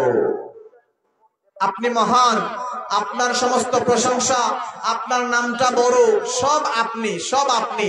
মানে বান্দা আল্লাহু আকবার বলে আমার আল্লাহর সাথে ডাইরেক্ট ডায়লগ শুরু করেছে। ডায়লগ, কথোপকথন। বলুন সুবহানাল্লাহ। ডায়লগ বুঝেননি? ডায়লগ, ডায়লগ মানে হচ্ছে দুই পক্ষ কথা বলা। দুই পক্ষ কথা বলা, এক পক্ষ বলবে আরেক পক্ষ শুনবে, আরেক পক্ষ বলবে এই পক্ষ শুনবে। দুই পক্ষ সামনাসামনি বসে বসে সামনাসামনি উপস্থিত হয়ে কথা বলাকে ডায়লগ বলে। বান্দা যখন দুনিয়ার সমস্ত ভাবনাকে বাদ রেখে, দুনিয়াতে রেখে আল্লাহু আকবার বলে দাঁড়িয়ে যায়, সে আমার আল্লাহর সাথে এইরকম দুই পক্ষ হয়ে ডায়লগ ভাবে কথা বলা শুরু করে। বলুন সুবহানাল্লাহ। সুবহানাকা আল্লাহুম্মা ওয়া বিহামদিকা ওয়া তাবারাকা ইসমুকা ওয়া তাআলা জাদ্দুকা। আপনি বারবার এখানে প্রায় ৫-৬টা কথা আছে, সবগুলাই আপনি আপনি বলা হচ্ছে। বলুন সুবহান। আপনি আল্লাহ, এই জন্য এটাকে বলে সানা। সানা মানে কি জানেননি? প্রশংসা। সানা অর্থ কি? সানা অর্থ কি? প্রশংসা। আপনি আল্লাহু আকবার বইলাই প্রথম আল্লাহকে সামনে রেখে আল্লাহর প্রশংসা করতেছেন। আল্লাহর প্রশংসা করে এরপরে আপনি নামাজের ভিতরে ঢুকলেন, আপনি বললেন আলহামদুলিল্লাহি রাব্বিল আলামিন আর রহমানির রহিম মালিকি ইয়াউমিদ্দিন। এই যে পড়া শুরু করলেন, এই পড়া, এই কথা, এগুলো কার কথা? আল্লাহর কথা। কার কথা? আল্লাহর কথা। আল্লাহর কথা আপনি একটার পর একটা বলছেন, একটার পর একটা বলছেন। বলুন সুবহানাল্লাহ। বাবারা ভাইরা, বান্দা যখন নামাজ পড়ে এই লাইনের মধ্যে আছে কথা তো, এইরকম ভাবনা, এইরকম চিন্তা, এই সিস্টেমে কেউ নামাজের মধ্যে আছে কেউ নাই। যার জন্য নামাজও পড়তেছে, গালিও দিতেছে, নামাজও পড়তেছে, সুদও খাইতেছে, নামাজও পড়তেছে, চুরিও করতেছে, নামাজও পড়তেছে, জিনাও করতেছে, নামাজও পড়তেছে, বাইরের হকও মারতেছে। কথা বলেন ঠিক কিনা? কথা বলেন ঠিক কিনা? কেন? কারণ সে নামাজ তার প্রতিষ্ঠা হয় না, নামাজ বাস্তবায়ন হচ্ছে না। সে নামাজে কি বলে ওটা জানেও না, না যায় না, অন্ধের মতোই নামাজ পড়ে। বিধায় ওই নামাজ আল্লাহ পর্যন্ত পৌঁছায় না, ওই নামাজ তাকে মুত্তাকি পরহেজগার বানায় না, নামাজ প্রতিষ্ঠা হয় না। আর আল্লাহ বারবার ওইটাই বলছেন যে না, নামাজকে বাস্তবায়ন করো। তুমি যা বলো ওইটা তোমার কল্পনায়, ভাবনায়, তোমার জীবনের ভিতরে নিয়ে আসো। এখন আপনি নামাজের ভিতরে বললেন সুবহানাকা আল্লাহুম্মা ওয়া বিহামদিকা, মানে আল্লাহর প্রশংসা, আপনার প্রশংসা, আপনি মহান, আপনার নাম বড়, সবকিছুই আপনার, আপনার বরত্ব মহান। তো এটা নামাজের ভিতরে বললেন। তো নামাজ শেষ, এখন বাড়িতে বাইরে এসে বললেন, ধরেন একটা লোক, পাশের গ্রামের লোক অপরাধ করছে, তাই না? অপরাধ করছে, তারা ধরলেন, দূরে আমরা কি বলি, এ তুই আমার চিনস? ঠিক কিনা? হে বেটা তুই আমার চিনস? আচ্ছা, এই সুর আপনারা কেমনে চিনবো? আপনার যে এত শক্তি এটা হ্যাঁ জানে। আমরা কি বলি, তুই আমার চিনস? বেটা আমি এই পারি সেই পারি, তোরে এক মুহূর্তের ভিতরে জেলের ভিতরে ঢুকাই দিতে পারি। কথা কোন ঠিক কিনা? তা আপনি নামাজে বললেন কি, এখন করতেছেন কি? নামাজে বললেন প্রশংসা আল্লাহর, নামাজে বললেন মহানত্ব আল্লাহর, বীরত্ব আল্লাহর, সমস্ত কিছুর মালিক আল্লাহ, সমস্ত শক্তি আল্লাহর। আপনি নামাজে বলছেন আল্লাহর, কিন্তু নামাজ থেকে বের হয়ে বলতেছেন তুই আমারে চিনস, আমি কি করতে পারি? কথা কাজে মিল আছে, মিল আছে। তার মানে নামাজের কথা আপনার জীবনে বাস্তবায়ন হয় না। নামাজের কথাগুলি আপনার জীবনে বাস্তবায়ন হয় না, মানে হচ্ছে নামাজ প্রতিষ্ঠা হয় না। ইন্নাস সালাতা তানহা আনিল ফাহশাই ওয়াল মুনকার। নিশ্চয় নামাজ মানুষকে সমস্ত অশ্লীল কাজ থেকে মানুষকে বিরত রাখে। তো নামাজও পড়ে, আবার মোবাইলে আছে না নাই? কথা কম ঠিক না? নাইস গান মোবাইলের মধ্যে দেখে কি দেখে না? দেখে কি দেখে না? তো মাশাআল্লাহ এটাও আছে, এটাও আছে। দুইটা কেমনে চলে? দুইটা কেমনে চলে? তার মানে যে কোনো একটা হয় না। নামাজ, আল্লাহ বলেন নামাজ বাস্তবায়ন করো, প্রতিষ্ঠা করো। আর নামাজ যদি প্রতিষ্ঠা করো, এই নামাজ তোমাকে সমস্ত অন্যায় থেকে বিরত রাখবে, অবশ্যই বিরত রাখবে।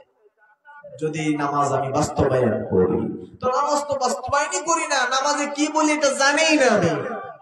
কথা বল ঠিক কিনা? নামাজ প্রতিষ্ঠা মানে কি? সুবহান। আপনি যখন রুকুতে যান, বাবা আল্লাহ কোরআনের আয়াতে কি বলছে?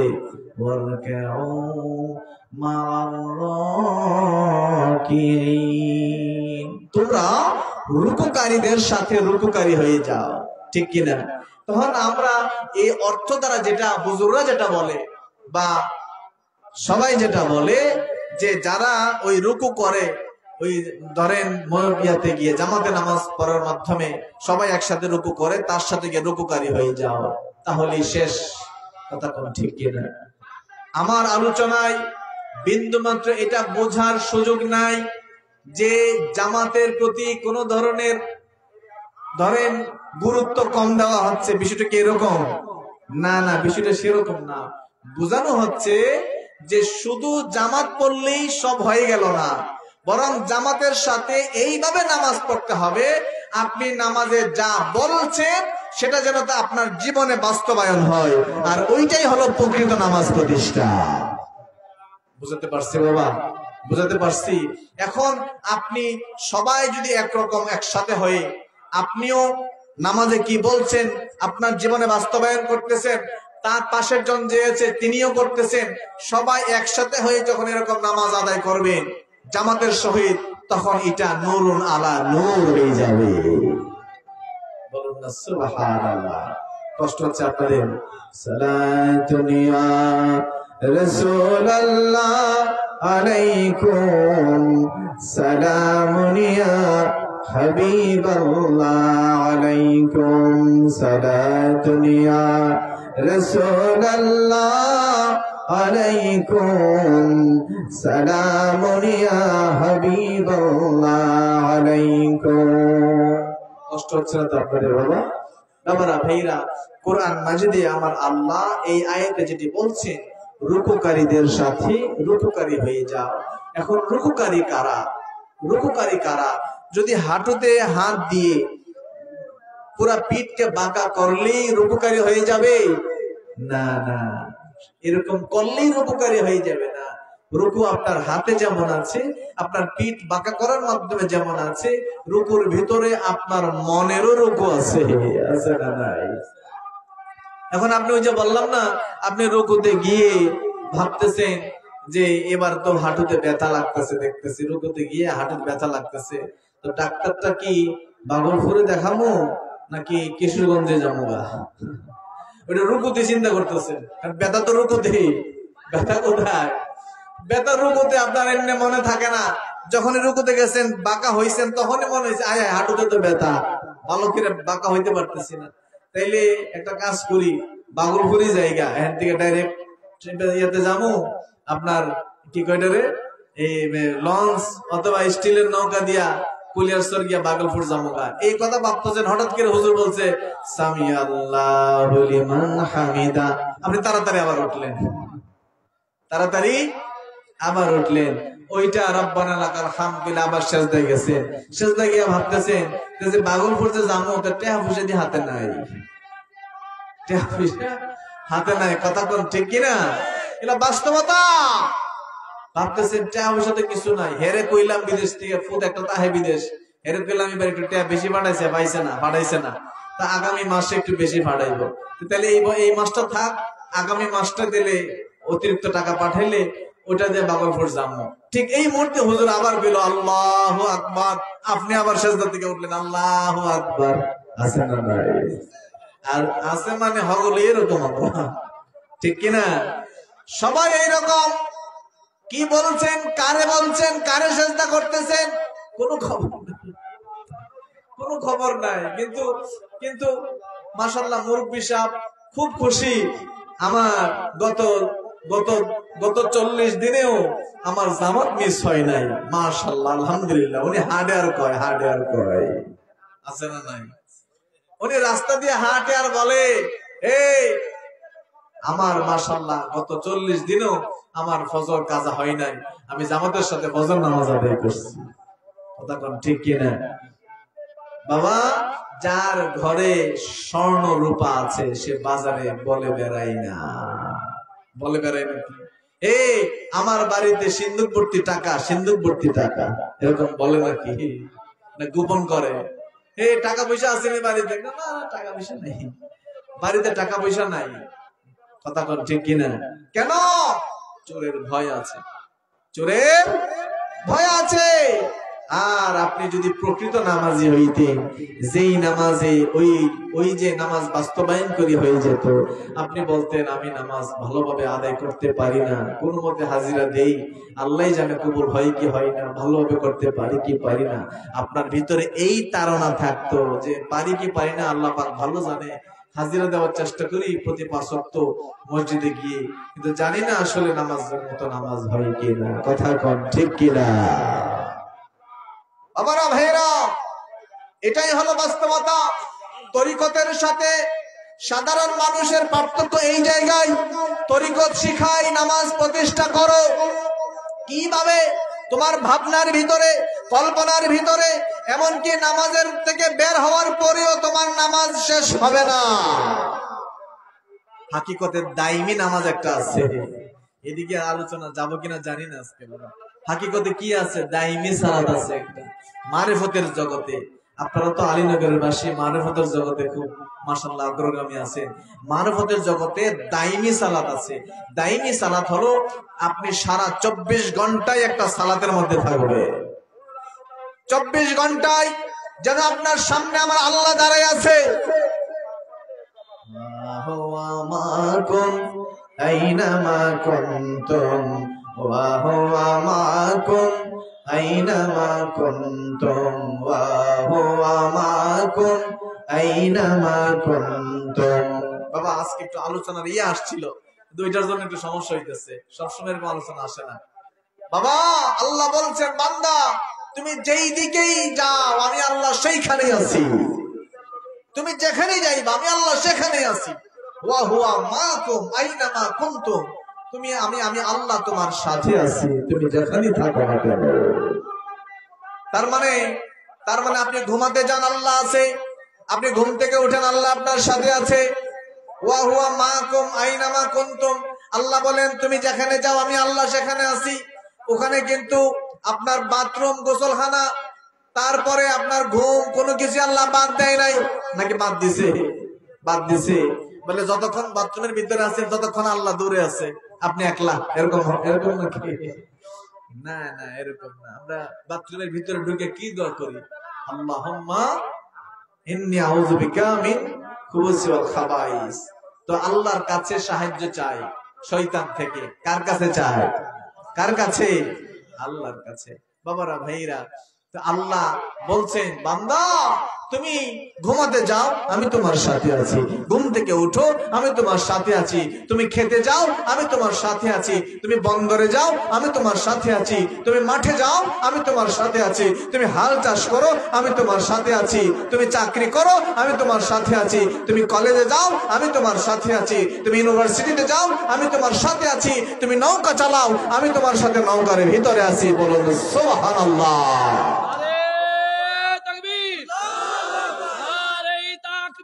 আল্লাহু আকবার। ইয়া রাসূলুল্লাহ কায়েম হও, কায়েম হও, আমরা আছি সেখানে, ঘরে ঘরে জালো, ঘরে ঘরে জালো। বান্দা তুমি যেখানেই থাকো আমি সেখানেই আছি, এটা কোরআনের আয়াত। ওয়া হুয়া মাকুম আইনামা কুনতুম ওয়া হুয়া মাকুম আইনামা কুনতুম। যখন বান্দা এই আয়াতের ফায়েজের ভিতর ঢুকে যায় তখন বান্দা সব সময় মনে করে তার সামনে আল্লাহ। যখন সে এইরকম হয়ে যায়, সব সময় আল্লাহকে সামনে রাখে, ওই মানুষটা কখনোই ওই মানুষটা অন্যায় কাজ আর করে না, সে চুপ হয়ে যায়। অনেক সময় সে চুপ থাকে, কথা বলে না, কথা আস্তে বলে বা কম বলে, বেশি মানুষের মতো হই হুল্লোড় করে না, ফাহিশা কাজে যায় না, অহৈতুক কাজে যায় না, বাজার বন্দরে বেশি সময় কাটায় না, একটু আড়াল থাকে, গোপন থাকে। কেন? সে আপনার সাথে মিশতে তার ভালো লাগে না, সেটা এখন আমার আল্লাহর সাথে মিশে গেছে। তার সাথে আল্লাহ মিশে গেছে বলতে তার সাথে আল্লাহ হয়ে গেছে। আমার বন্ধু যেমন আপনি, তার বন্ধু তখন আল্লাহ হয়ে যায়। আমার সাথে যখন আপনি, তার সাথে তখন আল্লাহ হয়ে যায়। তখন সে সব সময় ওই সুবহানাকা আল্লাহুম্মা ওয়া বিহামদিকা ওয়া তাবারাকা ইসমুকা, সমস্ত প্রশংসা আপনার, মহানত্ব আপনার, বীরত্ব আপনার, ভালোবাসা আপনার, তারপরে সমস্ত শক্তি আপনার, এই ভাবনার মধ্যে সে 24 ঘন্টা ডুবে থাকে। 24 ঘন্টা ডুবে থাকে। যখন 24 ঘন্টা ডুবে থাকে তখন সে ওই 5 বার, প্রতিদিন 5 বার সে গিয়ে আবার চার্জ দিয়ে আসে। প্রতিদিন 5 বার, ফজরের, জোহরে, আসরে, মাগরিবে, এশায় সে ফরমালি, আনুষ্ঠানিকভাবে মসজিদে গিয়ে জামাতের সাথে আবার সে এটাকে লাইনটা ঠিক রাখে, মানে আনুষ্ঠানিকভাবে সত্যায়ন করে, সিল মারে। আপনি বাবারা ভাইরা, আপনি ধরেন করছেন, এই যে জমি জমা আপনার, জমি জমা আপনার না, প্রতি বছরে একবার সরকারে খাজনা দেওয়া লাগেনি? কেন দেওয়া লাগে? খাজনা দেওয়া লাগে মানে এই জমি আপনার, এই জমি আপনার। বিক্রি করার আগেও খাজনা দেওয়া লাগে, কেনার পরে খাজনা দেওয়া লাগে, প্রতি বছরে খাজনা দেওয়া লাগে। মানে হচ্ছে এটা আপনার, সারা বছর আপনি এটা চাষবাস করবেন, এটা আপনার বিদায়, এটাই আপনার সত্যায়ন। সরকারের খাতায় তার নাম আছে, আপনার নাম আছে, ওই নাম প্রতি বছর পর পর রিনিউ হয়, এটা সত্যায়ন হয়। বাবা 24 ঘন্টা যে মানুষটা আল্লাহকে নিয়ে থাকে, 24 ঘন্টা আল্লাহর ভাবনা নিয়ে থাকে, আল্লাহর মহব্বতে থাকে, যেই বান্দা আল্লাহ ছাড়া কোনো কিছু কল্পনাই করে না, প্রতিদিন 5 বার মসজিদের ভিতরে গিয়ে ইমাম সাহেবের পিছনে জামাতবদ্ধ হয়ে আবার সে 5 বার এটাকে সত্যায়ন করে, সিল মারে, ওই রেকর্ডের মধ্যে আবার নাম লেখায় আসে, বলুন সুবহানাল্লাহ। তখন ওই বান্দার নামাজ হাকিকি নামাজ, ওই নামাজ হয় প্রতিষ্ঠা, আকিমুস সালাহ, সে নামাজ তার জীবনে বাস্তবায়ন করে ফেলেছে, তার নামাজ প্রতিষ্ঠা করেছে তার জীবনের মধ্যে। কেন? নামাজ থেকে আনুষ্ঠানিক 5 ওয়াক্ত নামাজ থেকে শেষ করেও সে নামাজের যে কল্পনা ভাবনা, নামাজের যে শিক্ষা, নামাজের যা বলেছে ওখান থেকে, ওই বলা থেকে বাকি 24 ঘন্টা সে বের হয় না। নামাজে সে আল্লাহকে যে প্রতিশ্রুতি দিয়েছে, নামাজের মধ্যে আল্লাহর সাথে যে প্রতিজ্ঞা করেছে, ওই প্রতিজ্ঞাগুলি বাকি 24 ঘন্টা সে ভঙ্গ করে না। আর ওই সিস্টেমটাকে বলে নামাজ প্রতিষ্ঠা। সুবহানাল্লাহ। ওইটা হচ্ছে নামাজ প্রতিষ্ঠা, তার বাস্তবায়ন হয়ে গেল নামাজ। আর আল্লাহ বলছে ওয়ারকাউ মাররাকিন, আমার সেই সমস্ত রুকুকারী যারা আপনি আমি তো রুকুর ভিতরে গিয়ে পাগলপুর যাই, আল্লাহ আমার কথা আপনার কথা বলে দেয়, বলছে সে সমস্ত রুকুকারী যারা রুকুর পরেও 24 ঘন্টা রুকুর ভাবনার মধ্যে থাকে, রুকুর শিক্ষার মধ্যে থাকে। সুবহানা রাব্বিয়াল আযীম যে বলছে, ওই ভাবনার মধ্যে, ওই বাস্তবায়নের মধ্যে বাকিটা থাকে। ওই সমস্ত রুকুকারী যারা মাকবুল রুকুকারী, যাদের রুকু আমার আল্লাহ কবুল করে, যাদের রুকু আমার আল্লাহ গ্রহণ করে, সেই সমস্ত রুকুকারীদের সাথে গিয়ে রুকু করার কথা বলছে আমার আল্লাহ। বলুন সুবহানাল্লাহ। আল্লাহর ওলি ধরা সারা উপায় আছে? উপায় আছে। বিভিন্ন আয়াতে বাবা আল্লাহর ওয়ালা, আল্লাহর ওলি, আল্লাহর মহব্বত যাদের ভিতরে, তাদের কাছে যাওয়া ছাড়া আপনি না নামাজ শিখবেন, না কোরআন শিখবেন, না রোজা শিখবেন, না হজ শিখবেন, না যাকাত শিখবেন। কথা বলেন ঠিক কিনা? মুর্শিদ তোমায় ভালোবাসি প্রাণের চেয়ে আরো বেশি, মুর্শিদ প্রেমে প্রেম ভক্তি হইল না মোর আবার কালে। বাবা বয়স 40, 50, 60 হয়ে গেছে, এইরকম আল্লাহর একজন ওলি কামেল মুর্শিদের কাছেও যান নাই, তার কাছ থেকে ওই রুকুও শিখেন নাই, ওই সিজদাও শিখেন নাই, ওই নামাজও শিখেন নাই, যেই নামাজ প্রতিষ্ঠার কথা আমার আল্লাহ কোরআনে বলছেন। কথা বল ঠিক কিনা? তো এই যে আকিমুস সালাত, এটা দ্বারা একজন হুজুর একরকম অর্থ করতেছে, আর আমিও তো আজকে আপনাকে ব্যাখ্যা শোনাইলাম। পার্থক্য আছে না নাই? তাইলে কোরআন পরে কিছু লোক বিভ্রান্ত হয়, কোরআন পরে কিছু লোক হাকিকত বুঝে না, কোরআন পরেও কিছু লোক সঠিক রাস্তায় হাঁটতে পারে না, আবার কোরআন পরেও কোরআন থেকে আরেক লোক আল্লাহ খুঁজে পায়। কথা বল ঠিক কিনা? কিভাবে পার্থক্য কেন হয়ে গেল? পার্থক্য এইভাবে হয়ে গেল, কোরআনটা আপনি শিখছেন কার থেকে, এটা হচ্ছে পার্থক্য। এই কোরআন আপনি কার থেকে শিখছেন, এটা হচ্ছে পার্থক্য। কোরআন আপনি এমন একজনের কাছে যদি শিখেন যে হাকিকি নামাজ বুঝে না, নামাজ প্রতিষ্ঠা বুঝে না, হাকিকি রোজা, খাস রোজা কাকে বলে বুঝে না, যেই রোজা পালন করলে আল্লাহর সাথে মুলাকাত হয়। বাবা আমরা তো মনে করি সারাদিন না খেয়ে থাকলে রোজা হয়, ঠিক কিনা? ঠিক কিনা? আমরা মনে করি শুধু পেটে রোজা, মানে পেটে আপনি সারাদিন খাবার দিলেন না মুখ দিয়ে, এই রোজা হয়ে গেছে ফজর থেকে মাগরিব পর্যন্ত, ঠিক কিনা? কিন্তু না না, এটা শিখাইছে আপনার দুনিয়ার মৌলবীরা, মাদ্রাসার হুজুররা, অন্যান্য আলেমরা। কিন্তু যখন আমাদের কাছে আসেন, মদিনার জামাতের আদনা গোলামের কাছে যখন আসবেন, তখন আপনাকে এইরকম ভাবে রোজা শেখানো হবে না, এইরকম ভাবে রোজা শেখানো হবে না। প্রশ্ন এটাই, আপনি কার কাছ থেকে নামাজ শিখতেছেন, রোজা শিখতেছেন? আমরা মদিনার জামাতে আসেন, রোজা, মদিনার জামাত বলবে রোজা শুধু না খেয়ে থাকার নাম রোজা না। রোজা মানে হলো বিরত থাকা। সাউম শব্দের শাব্দিক অর্থ হলো বিরত থাকা। আর ইমসাক, ইমসাক মানে বিরত থাকা।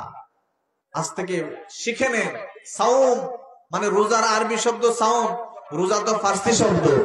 সাউম, এই সাউম যেটা কোরআনের ভাষা সাউম, এটার অর্থ হচ্ছে বিরত থাকা। কি থাকা বলেন? কি থাকা?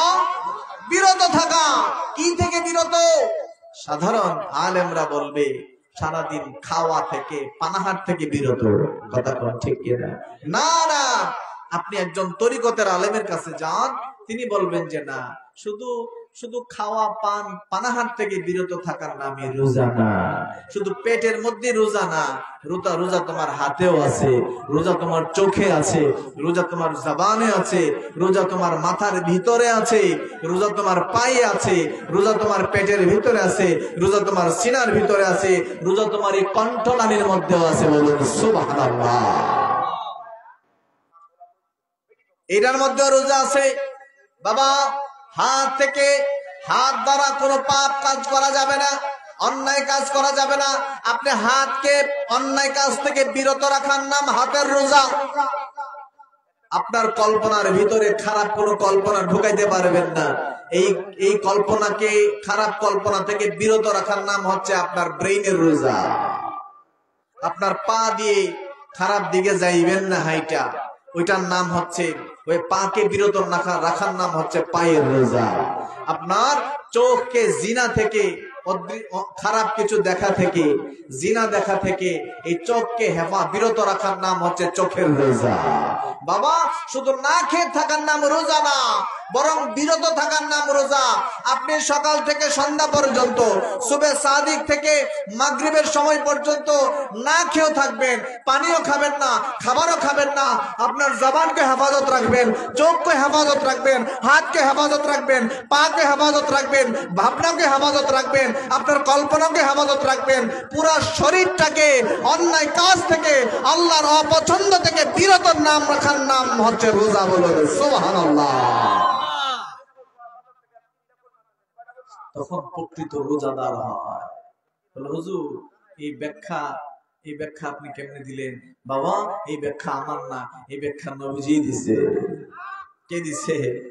নবীজি বলছেন এমন অনেক রোজাদার আছে যাদের শুধু না খেয়ে থাকা ছাড়া আর কিছুই হয় না। শুধু না খেয়ে থাকছে, কিন্তু আসলে কিছু হয়েছে না। কেন? তারা দেখবেন রোজার মাস আসলে দেখবেন রোজাও আছে, মাশাআল্লাহ, চায়ের স্টলে বৈশা বৈশা, ওদিন তো আর চা খাওয়া যায় না, কিন্তু ওই 3 রাস্তার মোড়ে বৈশা বা স্টলে বৈশা বৈশা ওই সিনেমা চাইরা দিয়ে বৈশা দিচ্ছে। আছে না নাই? আছে না নাই?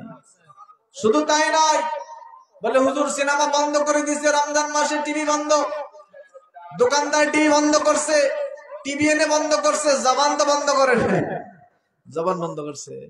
দেখবেন 4 জন বসছে, মাশাআল্লাহ, 4 জন বৈশাই এই এলাকার যত মানুষের গীবত আছে, অমুকের ফুট কি করছে, অমুকের মেয়ে কি করছে, অমুক কি করছে, এই বলতেছে একটার পর একটা। আছে না নাই? আপনার রোজা হইতেছে, আপনি তো ভাবতেছেন যে আমি তো সারাদিন না খেয়েছিলাম, রোজা তো হয়েছে। না না, আমার নবীজি বলতেছেন তোমার রোজা হয় না, তোমার শুধু না খেয়ে থাকা হয়েছে। তুমি সারাদিন শুধু না খেয়ে রয়েছো, কিন্তু রোজা বলতে কিছু হয় না। বলুন নাউজুবিল্লাহ। এই জন্যই আপনি রোজা কার থেকে শিখতেছেন এটা গুরুত্বপূর্ণ। আপনি নামাজ কার থেকে শিখতেছেন এটা গুরুত্বপূর্ণ। কোরআন কার থেকে শিখতেছেন গুরুত্বপূর্ণ। আপনি হজে গেছেন কার সাথে গেছেন এটাও গুরুত্বপূর্ণ। হজে আপনি কার সাথে গেছেন, আপনার গাইড কে, শিক্ষক কে আপনাকে শিখে রাস্তা দেখাইতেছে, ওই মানুষটা কেমন, কোন পর্যায়ের, কোন লেভেলের, ওইটা খুব গুরুত্বপূর্ণ। কথা বলেন ঠিক কিনা?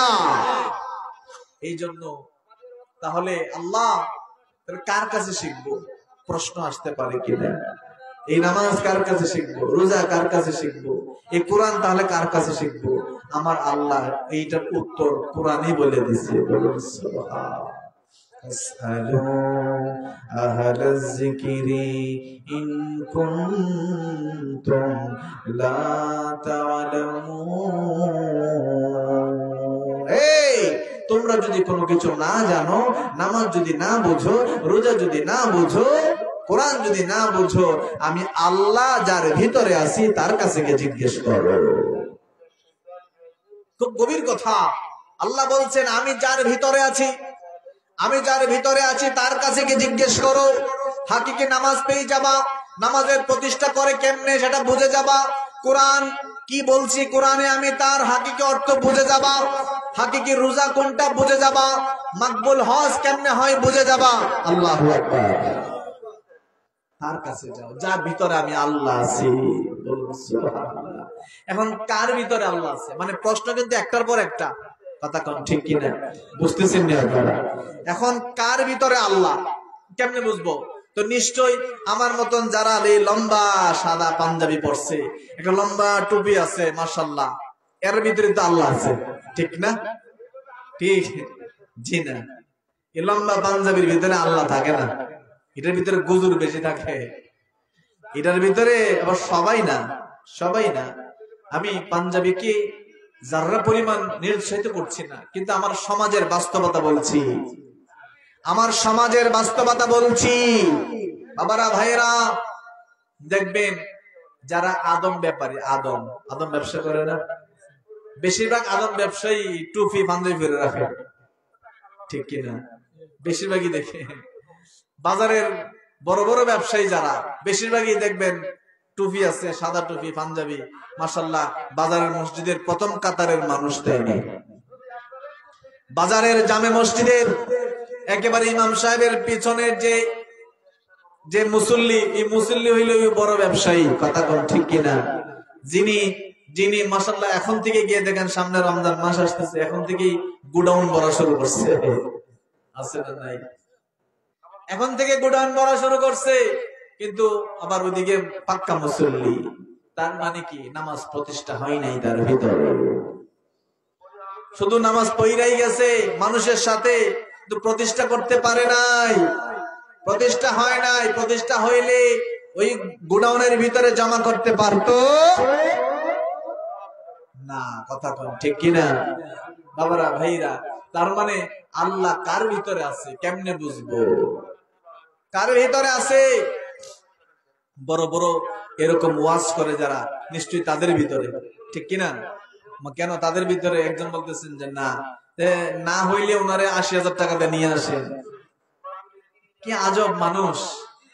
আপনারাই বলেন না, আবার আপনারাই তারে ৮০,০০০ টাকা দিয়ে নিয়ে আসেন। কেমন হইল? দুই রকম হয়ে গেল না কথাটা? ৮০,০০০ টাকা মানে কি? ধরেন ১,০০,০০০ টাকা যে বক্তা, তার মানে হইল সে সবচেয়ে বড় বলি, সে সবচেয়ে বড় মুত্তাকি, সবচেয়ে বড় পরহেজগার, সবচেয়ে বড় আল্লাহওয়ালা মানুষ, সবচেয়ে বড় মাকবুল বান্দা। এই জন্যই তো তার কদর বেশি, তার রেট বেশি, কথা কোন ঠিক কিনা? তার রেট বেশি কেন? নিশ্চয়ই তার তাকওয়া বেশি, এই জন্য তার রেট। আমরা ছোট মৌলবী, রেট কম, কিন্তু তার তো রেট লাখ টাকার উপরে। কেন? কারণ মাকবুলিয়ত বেশি, মাকবুল বেশি সে, কথা কোন ঠিক কিনা? কথা কোন না ঠিক কিনা? কিন্তু উনি এমন মুত্তাকি, এমন তাকওয়া, এমন পরহেজগার মানুষ, উনার মাহফিলে হাসি ছাড়া আর কিছু আসে না, রং ছাড়া আর কিছুই নাই, কথা কোন ঠিক কিনা? তার মানে এই ধরেন এই বক্তব্যের ভিতরেও যারা ওয়াজ মাহফিলের পেশাই, এটা ওয়াজ মাহফিলটাই পেশা। তো পেশা মানে কি? পেশা হইল এটারে যত বেশি রং দেখানো যায়, যত বেশি মানুষের মধ্যে তাক লাগানো যায়, তাক লাগায় যত বেশি তাক লাগাইতে পারবো, তত বেশি তো এটার পেশা দাম বাড়বে, রেট বাড়বে। কি বাড়বে? কথা বল না, কি বাড়বে? রেট বাড়বে। আর রেট বাড়লেই তো ইনকামও বেশি। তাহলে আমরা কোন দিকে হাঁটতেছি? প্রকৃত আল্লাহ পাবো তাহলে কার ভিতরে গেলে? কার কাছে আল্লাহ পাওয়া যায়? বাবারা ভাইরা, কিছু সিমটম আমি আপনাকে বলে যাই, কিছু আলামত আমি আপনাদেরকে বলি, কাদের ভিতরে আল্লাহ পাওয়া যায়। আল্লাহ পাওয়া যায় এমন মানুষের ভিতরে, তার ভিতরে আল্লাহ আছে বুঝবেন কয়েকটা আলামত। ১ নম্বর আলামত হলো, আপনি তার কাছে গেলে আপনার দুনিয়ার প্রতি যে মোহ ছিল আগে, এই মোহটা একটু কমে যাবে। এই মোহটা কমে একটু আল্লাহর দিকে মনটা ডাইভার্ট হয়ে যাবে। এটা বোঝার কিছু সিমটম। আপনি এমনিতেই দুনিয়াতে যেভাবে চলাফেরা করেন, দুনিয়ার মোহ আপনাকে যেভাবে আকর্ষণ করে, ওই মানুষটার সামনে গেলে কেন জানি অটোমেটিক্যালি দুনিয়ার মোহটা একটু কমে, আল্লাহ আল্লাহ রাসূলের প্রতি একটা মহব্বত তৈরি হয়। কেন?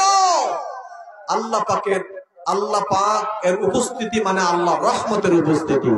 আর আল্লাহর রহমত যেখানে থাকবে, ওই মানুষটার মধ্যে ওই রহমত ঢুকে যাবে। সুতরাং যার ভিতরে আল্লাহর উপস্থিতি আছে, আল্লাহর রহমত তার চারিপাশে ঘিরে থাকে, আরে তার কাছে গেলে, তার কাছে গিয়ে কথা শুনতে হয় না, তার কাছে গেলে মন নরম হয়ে যায়। গরিব নওয়াজ খাজা মঈনুদ্দিন চিশতির সামনে এসে 90 লক্ষ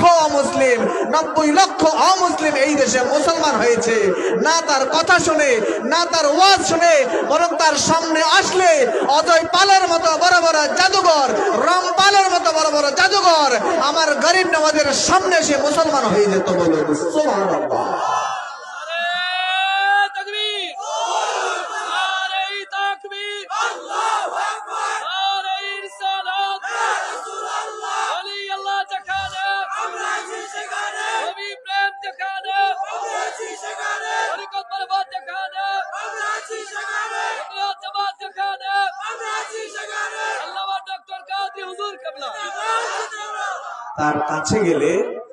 তার কাছে গেলে আপনার মন অটোমেটিক্যালি আল্লাহ আল্লাহ রাসূলের দিকে চলে যাবে। এটা কেন? কারণ অদৃশ্য এক রহমত আপনাকে এভাবে ঝাপটে ধরে। আল্লাহ পাকের মহব্বতের রহমত, মাগফিরাত আপনাকে এইরকম ভাবে ঘিরে, জালের মতো ঘিরে ধরে, আপনি নিজেও টের পান না, কেমন যেন মনটা নরম হয়ে গেছে, ভয় ঢুকে গেছে ভিতরে। বলুন সুবহানাল্লাহ। এটা 1 নাম্বার পয়েন্ট। নাম্বার 2 পয়েন্ট হচ্ছে, আপনি তার কাছে গেলে সাধারণত ওই তার মধ্যে যে একটা বাহাদুরি, ধরেন আমি অমুক, আমি এটা পারি, আমি এটা করতে পারি, আমার এটা, আমার সেটা, এই যে কথাগুলি, অর্থাৎ অহংকার, শুধু বাহাদুরি কথা তার ভিতর থেকে পাবেন না, কখনোই পাবেন না। কিন্তু মাশাআল্লাহ আমাদের দেখবেন অধিকাংশই হুজুরদের কাছে গেলি ওনার বেড়াগিরি ছুটে তখন যাবে। কথা বলেন ঠিক কিনা?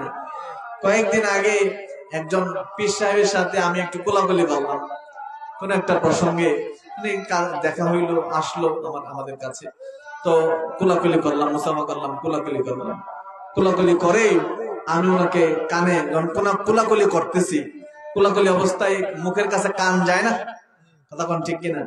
কানের কাছে যখন গেছে আমি ওনাকে বললাম, ভাইজান একটু হাদিয়া দেই, আপনার একটু কি দেই, হাদিয়া দেই।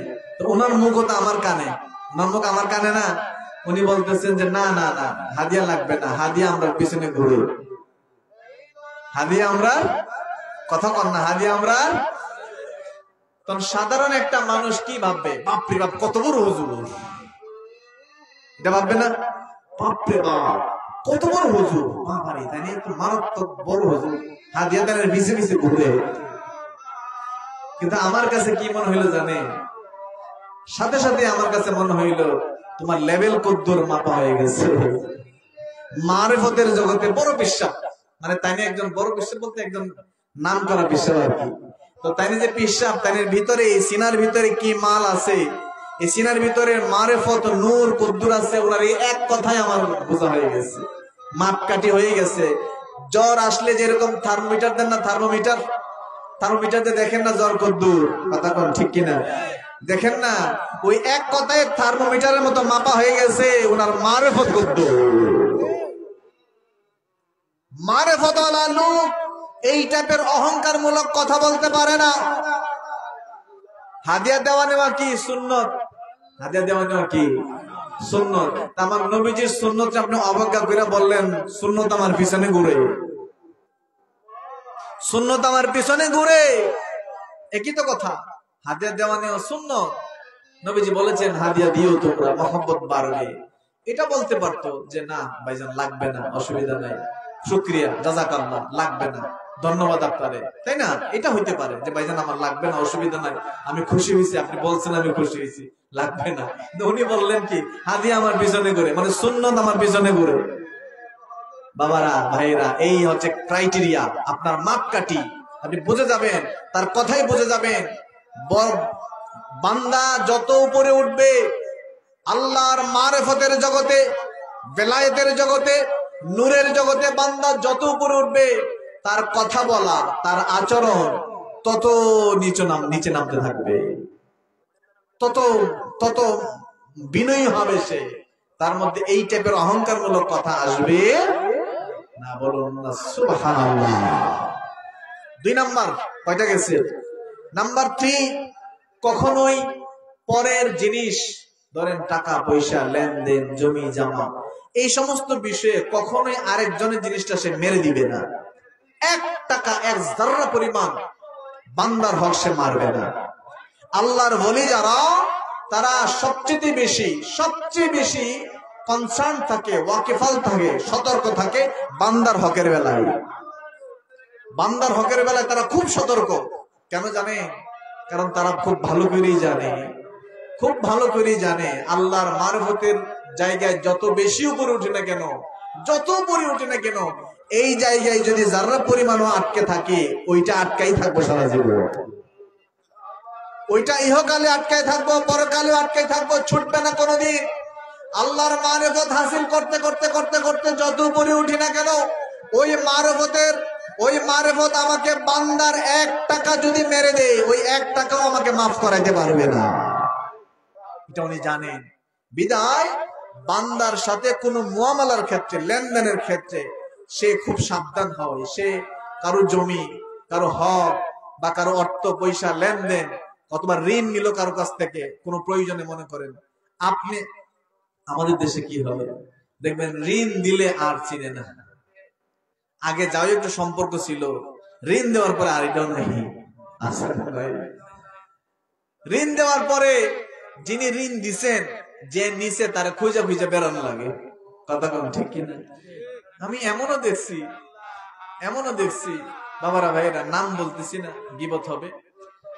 আমি বিশ্ববিদ্যালয়ে একদিন দুপুরে খাইতেছি আমাদের ক্যান্টিনের মধ্যে, তখন আরো 7-8 বছর আগের কথা বলতেছি। ক্যান্টিনে খাইতেছি, তো একটা ছেলে এসে, ক্যান্টিনের ছেলে আর কি, সে এসে বলতেছে, স্যার আমার খুব অসুবিধা, একটু বাড়ি যাবো, যদি কিছু টাকা দিতেন, আমার কিছু টাকা দিতেন।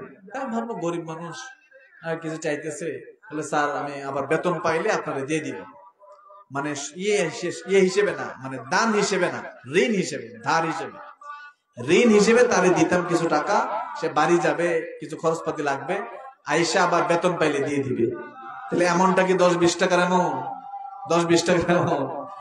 তাই বললাম আচ্ছা ঠিক আছে, সার্বক্ষণিক কি ক্যান্টিনে থাকে, সবসময় আমরা আসলে খাবার দেয়, তো কিছু দেই। আচ্ছা বাড়িতে গেলে তো লাগবে, খরচ টরচ লাগে না, বাড়িতে গেলে আইসা তো আবার বেতন পাই দিয়ে দিবে। তা আমি একটা অ্যামাউন্ট বললাম না, দিয়ে দিলাম। পরবর্তীতে 2-3 দিন যখন গেছে, কয়েকদিন গেছে, ক্যান্টিনের যে মূল মালিক সে বলতেছে, স্যার উমুকে কি আপনার কাছ থেকে টাকা পয়সা নিছে? আমি বললাম হ্যাঁ নিচে তো কিছু। আরে আমার যদি জিজ্ঞেস করে দিতেন। বললাম কি হয়েছে? হয়তো একেবারে ছুটি নিয়ে চলে গেছে, আর আসবে না। কি হয়েছে? হে চাকরি ছেড়ে দিয়ে বাড়ি গেছে গা, আর আসবে না। তা আমি বললাম তাই নাকি? জি স্যার। হ্যাঁ তো শুধু আপনার কাছ থেকে নেই নাই, আপনাকে কেন জিজ্ঞেস করলাম জানেন? এরকম আরো কয়েকজন স্যার থেকে নিছে, তো এই 4-5 দিনে আমি টাকা চাই নাই, কিন্তু অন্যান্য স্যাররা আইসা ওরা বলতেছে আর কি, যে তোর ক্যান্টিন যে ছেলেটা ও আসে নাই, তখন বুঝছে যে কাহিনী কি। আমি বললাম তাই নাকি? হ্যাঁ তো চাকরি ছেড়ে দিচ্ছে, আর আসবে না কোনোদিন। কত ভালো মানুষ না? এমন লোক আমাদের সমাজে আছে না নাই? আছে না নাই? মাশাআল্লাহ। এই যে ব্যাপারগুলি, এই ঋণ ব্যাপারগুলি, লেনদেন, দেখবেন একটা মানুষ খুব ভদ্র, নরম সরম, কিন্তু মাশাআল্লাহ লেনদেন ভালো না, আছে না নাই? একবার টাকা নিতে পারলে এর আর খুঁজে পাওয়া যায় না। বাবা কি ভালো মানুষ, কি মন্দ মানুষ, এই জায়গায় অনেকেই ধরা। এই অর্থের বেলায়, টাকা পয়সার বেলায় অনেকেই মসজিদের দেখবেন অনেক মসজিদে এমন হয় যে মসজিদের টাকা ইমাম সাহেব খাইয়ে দিচ্ছে, আছে না নাই? মসজিদের টাকা সভাপতি মেরে দিছে, আছে না নাই? এই মাহফিলের এরকম মাহফিল প্যান্ডেল সাজাইয়া কিছু টাকা দুই একজন মানুষ মেরে দিচ্ছে, আছে না নাই? রাস্তার টাকা আসছে, সরকার চেয়ারম্যান থেকে টাকা নিয়ে আসছে, এমপি থেকে টাকা আনছে, কিছু কাজ করছে, বাকি টাকা সর্দাররা খেয়ে গেছে, আছে না নাই? আরে এইরকম ঘটনা ছাড়া কোনো রাস্তাই নাই, ঠিক কিনা? শুধু আছে যে তা না, এইরকম ঘটনা ছাড়া 100 টাকা আইনা 20 টাকার কাজ করছে, 80 টাকা মোটামুটি আস্তে আস্তে আস্তে আস্তে শেষ। কিছু এমপির ভিতরে গেছে, কিছু চেয়ারম্যান, কিছু মেম্বার, কিছু এলাকার সরদার। এইরকম ঘটনা ছাড়া বাংলাদেশের কোনো রাস্তাই হয় নাই, ঠিক কিনা বাবারা ভাইরা? এই যে ব্যাপারগুলি, এই অর্থের ব্যাপারগুলি আল্লাহওয়ালা ব্যক্তির কখনোই এগুলো করবে না। সে একটা কিছু টাকা, তার সামনে পুরো ব্যাংকের কোটি কোটি টাকা তার চাবি তার হাতে দেন, যেমনের চাবি এমনি পইরা দিচ্ছে, যেমনের চাবি এমনি পইরা থাকবে। ওই মানুষটা হইল আল্লাহ ওয়ালি, তার ভিতরে আল্লাহ আছে। যেই আলেমের মধ্যে অর্থ টাকা পয়সার সমস্যা দেখবেন, সে শুধু পাঞ্জাবির বেশ ধরছে আর কিছুই না। যে পীর সাহেবের ভিতরে পয়সার লোভ দেখবেন, পয়সার মধ্যে নয়সই দেখবেন, সে পীর সাজ্জে মূলত আসলে আল্লাহর ওলি না। যে ইমাম সাহেবের মধ্যে এই অর্থের লেনদেনের মধ্যে 2 নাম্বারই আছে, সে ইমাম সাজছে, ইমাম হওয়ার মতো কোনো যোগ্যতা তার নাই। যেই চেয়ারম্যান মেম্বার, যেই মানুষটা সমাজের সরদারের মধ্যে টাকার মধ্যে অর্থের গরমিল আছে, মানুষের অর্থ খেয়ে মেরে দেওয়ার অভ্যাস আছে, সে সর্দার হয়েছে ঠিকই, কিন্তু ভালো মানুষ হতে পারে আল্লাহ যার ভিতরে আছে। এই জায়গাটা দেখবেন একেবারে স্পষ্ট, ফকফকা, কোনো সমস্যা তার মধ্যে নাই। যেই সমাজের মধ্যে যেই মানুষটা এই টাইপের, লাখ কোটি টাকাও তার এক পরিমাণ তারে চলাইতে পারে না, সেই মানুষটা বুঝে যাবেন তার ভিতরে আল্লাহ আছে। সুবহানাল্লাহ। এই কয়েকটা আমি বললাম আর কি বাবা, আরো অনেকগুলি বিষয় আছে। এগুলো যখন একটা মানুষের মধ্যে আপনি পাবেন, তখন বুঝবেন যে না, ওনার ভিতরে আল্লাহ আছে। তো উদাহরণ দেই, যেমন আপনারা বড় ওয়াজি ব্যক্তিরে নিয়ে আসেন, বড় মৌলানা, কত বলে বাপরে 80,000 টাকার নিচে আসে না। কত নিচে আসে না? এই আপনি যে বললেন না হুজুর 80,000 নিচে মানে না, এই না মানাটাই তার ভিতরে যে আল্লাহ নাই, আল্লাহর ধারে কাছেও নাই, মাকবুলিয়ত নাই, ওই একটা কথাই যথেষ্ট, ওই এক কথাই যথেষ্ট। সে শুধুমাত্র একজন বক্তা, আর কিছুই না। তার কথায় আপনার হৃদয় কখনো পরিবর্তন হবে না, তার কথায় কখনোই আপনার আল্লাহর পথে আপনি এক চুল পরিমাণ আগাইতে পারবেন না। তার সামনে বসলে আপনার সগীরা গুনাহ মাফ হবে না। আমরা বলি না যে আলেমদের সামনে বসলে সগীরা গুনাহ মাফ হয়ে যায়, বলি কিনা? কোন আলেম? কোন আলেম? যারা আলেম সাজছে তারা না, যারা আলেম হয়েছে তাদের সামনে। আলেম সাজা আর আলেম হওয়া পার্থক্য আছে না নাই? আছে না নাই? আরে আলেম সাজা ওই ব্যক্তি, যেই ব্যক্তি 80,000-এর নিচে আসে না, আর আলেম হয় সেই ব্যক্তি যেই ব্যক্তি চোখ বন্ধ করলে আরশের খবর পর্যন্ত বলতে পারে।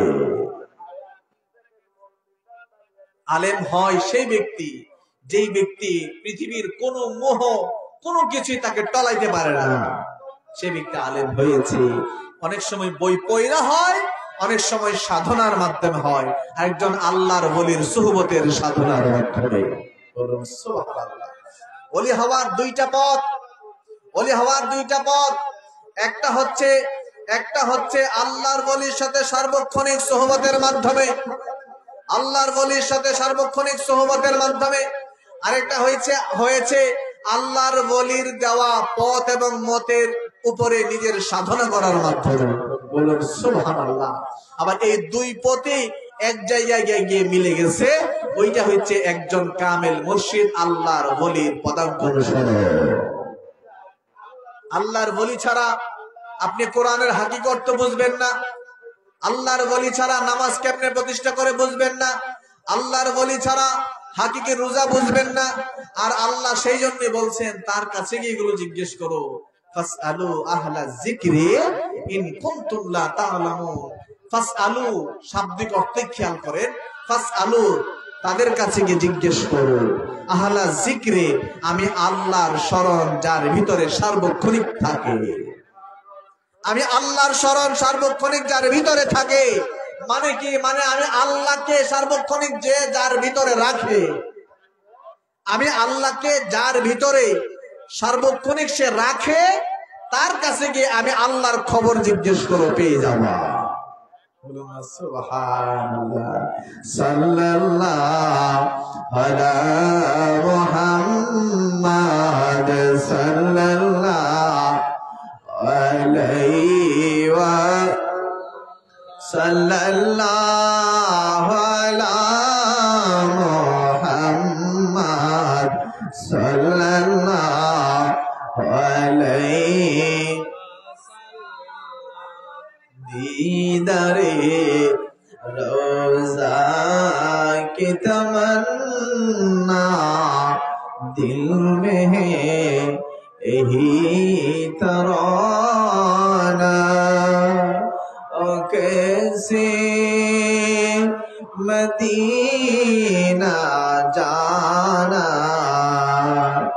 ओ कैसे मदीना जाना बेकल है दिले दीवाना सल्लल्लाहु अला मुहम्मद सल्लल्लाहु अलैहि व सल्लल्लाहु अला मुहम्मद सल्लल्लाहु अलैहि व चिनिल ना अबू जहाले चिनिल ना अबू लहाबे चिनिल हबशी बेलाले चिनिल हबशी बेलाले चिनिल अबू बकरे सल्लल्लाहु अला मुहम्मद सल्लल्लाहु अलैहि वसल्लम सल्लल्लाहु अला मुहम्मद सल्लल्लाहु अलैहि वसल्लम। কষ্ট হচ্ছে আপনাদের, আমার নবীজির মহব্বতের দুরূদ ভালো লাগে কি লাগে না? কথা বলেন, লাগে কি লাগে না? ঠান্ডা লাগতেছে মনে হয় আপনাদের, বেশি একটা জোশ আসতেছে না? বাবারা ভাইরা, আমার নবীজির মহব্বতে দুরূদ পড়তে ভালো লাগে কি লাগে না? দুটা হাত তুলে দেখান তো কার কার ভালো লাগে।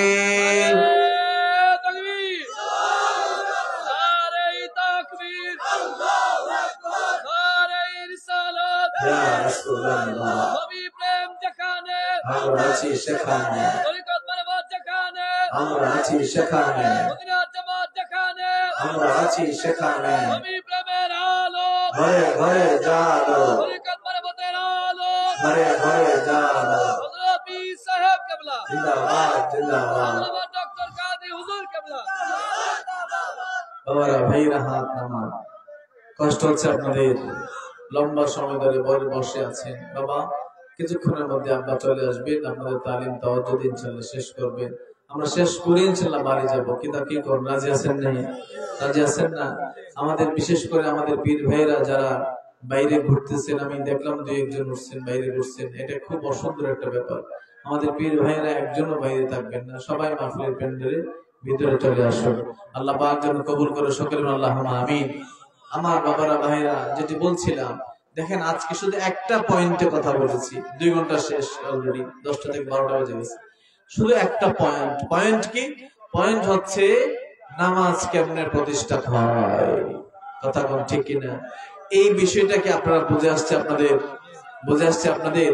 বাবারা ভাইরা, যেটি বলছিলাম যে শুধু মজা লাগলেই হবে না, বরং কিছু বুঝে বাড়িতে নেওয়া লাগবে, কিছু বুঝে বাড়িতে নেওয়া লাগবে। আরেকটা বিষয় আমি ছোট্ট করে একটু আপনাদেরকে টাচ দিয়েছি, ছোট্ট করে একটু বর্ণনা করেছি, বিস্তারিত করি নাই। সেটা কি? সেটা হচ্ছে এই নামাজ প্রতিষ্ঠা, আকিমুস সালাত যেটা শিক্ষা, কার কাছে শিখবেন? রোজা কার কাছে শিখবেন?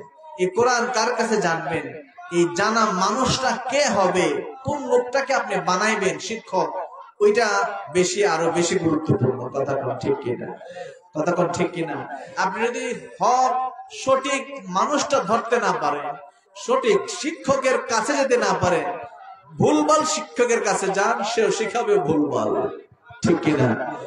আপনাকে বেঠিক শিখাবে, ঠিক শিক্ষকের কাছে না যেতে পারেন, আর ঠিক শিক্ষকের কাছে যাবেন, আপনাকে আমার আল্লাহ পর্যন্ত পৌঁছায় দেবে। বলুন সুবহানাল্লাহ। তো এই মানুষগুলোর দাম কদ্দুর, এই রকম মানুষগুলোর দাম কদ্দুর, এই তাদের কথা আল্লাহ কোরআনে কি বলছে? আমি আরেকটা আয়াতের দিকে যাই, আসুন। ইন্নামা ওয়ালিয়ুকুমুল্লাহু ওয়া রাসূলুহু ওয়াল্লাযীনা আমানু। কত আয়াত বলবো, আয়াতের পর আয়াত, আয়াতের পর আয়াত আছে, বহু আয়াত আছে। আতিউল্লাহ ওয়া আতিউর রাসূল ওয়া উলিল আমরি মিনকুম। এই যে আল্লাহর প্রিয় বান্দারা, তাদের কাছে যাওয়ার কথা আল্লাহ কোরআনে অসংখ্য আয়াতে বলেছেন। আমি আরো দুইটা তেলাওয়াত করলাম, এই দুইটা একটু ছোট্ট করে বলছি। আল্লাহ বলেন আতিউল্লাহ ওয়া আতিউর রাসূল, এই বান্দারা শোনো, আমি আল্লাহর আনুগত্য করব। কার আনুগত্য? কথা বলেন, কার আনুগত্য? সবাই কার আনুগত্য? আল্লাহ, আপনার আনুগত্য করব। তারপর আল্লাহ বলছেন ওয়া আতিউর রাসূলা, এবং সাথে সাথে আমার রসুলেরও আনুগত্য করো। বলুন সুবহানাল্লাহ। আমি আল্লাহর আনুগত্য করো, সাথে সাথে আমার রসুলের আনুগত্য করো। এরপরে কি বলছে দেখেন, এবং আমার সেই সমস্ত বান্দারা যাদের ভিতরে আমি আছি, যারা আমার খুব কাছাকাছি, যারা আমার নৈকট্যে ভরপুর, আমার মারিফতের নূর দ্বারা ভরপুর, সেই সমস্ত বান্দাদেরও আনুগত্য করো। সুবহানাল্লাহ। কার কথা? আল্লাহর কথা। আল্লাহ সেই সমস্ত বান্দাদের কাছে যাওয়ার তো যেতে পারি, আনুগত্য করতে পারি, সহজ বুঝলাম, করা যাবে। আপনার রসুলের কাছে যাওয়া যায়, মদিনায় যাওয়া যায়, সাহাবায়ে কেরামরা গিয়েছে, আপনার নবীর প্রতি আনুগত্য করা যায়। আল্লাহ তো আপনার আনুগত্য কেমনে করব? কথা ঠিক কিনা? আল্লাহ তিনটা পক্ষকে বলেছেন, তিনটা পক্ষ। বাবা, এরকম সুরের তালের ওয়াজ করার টাইমই তো পাই না, যখন মানসিক ইচ্ছা থাকে আপনাকে কিছু দেওয়ার, আপনাকে কিছু দেওয়ার।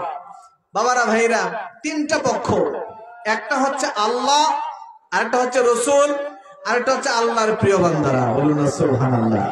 এই তিন পক্ষের আনুগত্য করতে কে বলছে? কে বলছে? নারে তাকবীর, নারে আগমন, মুর্শিদ কিবলার আগমন, হাদিয়া জামানের আগমন, পীর সাহেব হুজুরের আগমন, নারে তাকবীর, নারে রিসালাত, মুর্শিদ কিবলার আগমন, আল্লাহর ওলির আগমন, হাদিয়া জামানের আগমন, পীর সাহেব হুজুরের আগমন, নারে তাকবীর, নারে রিসালাত, আল্লাহর ওলির আগমন, মুর্শিদ কিবলার আগমন, হাদিয়া জামানের আগমন, মদিনা জামাত, মদিনা জামাত, মদিনা জামাত যেখানে আমরা আছি সেখানে, মদিনা জামাতের আলো, হযরত পীর সাহেব কিবলা, মুর্শিদ কিবলা, মুর্শিদ কিবলা জিন্দাবাদ। আমার ভাইরা সকলে বলুন আলহামদুলিল্লাহ। সকলে বলুন আলহামদুলিল্লাহ। আমরা ভাইরা আব্বাহুজুর কিবলা ইতিমধ্যেই প্যান্ডেলের ভিতরে মঞ্চে এসে উপস্থিত হয়েছে।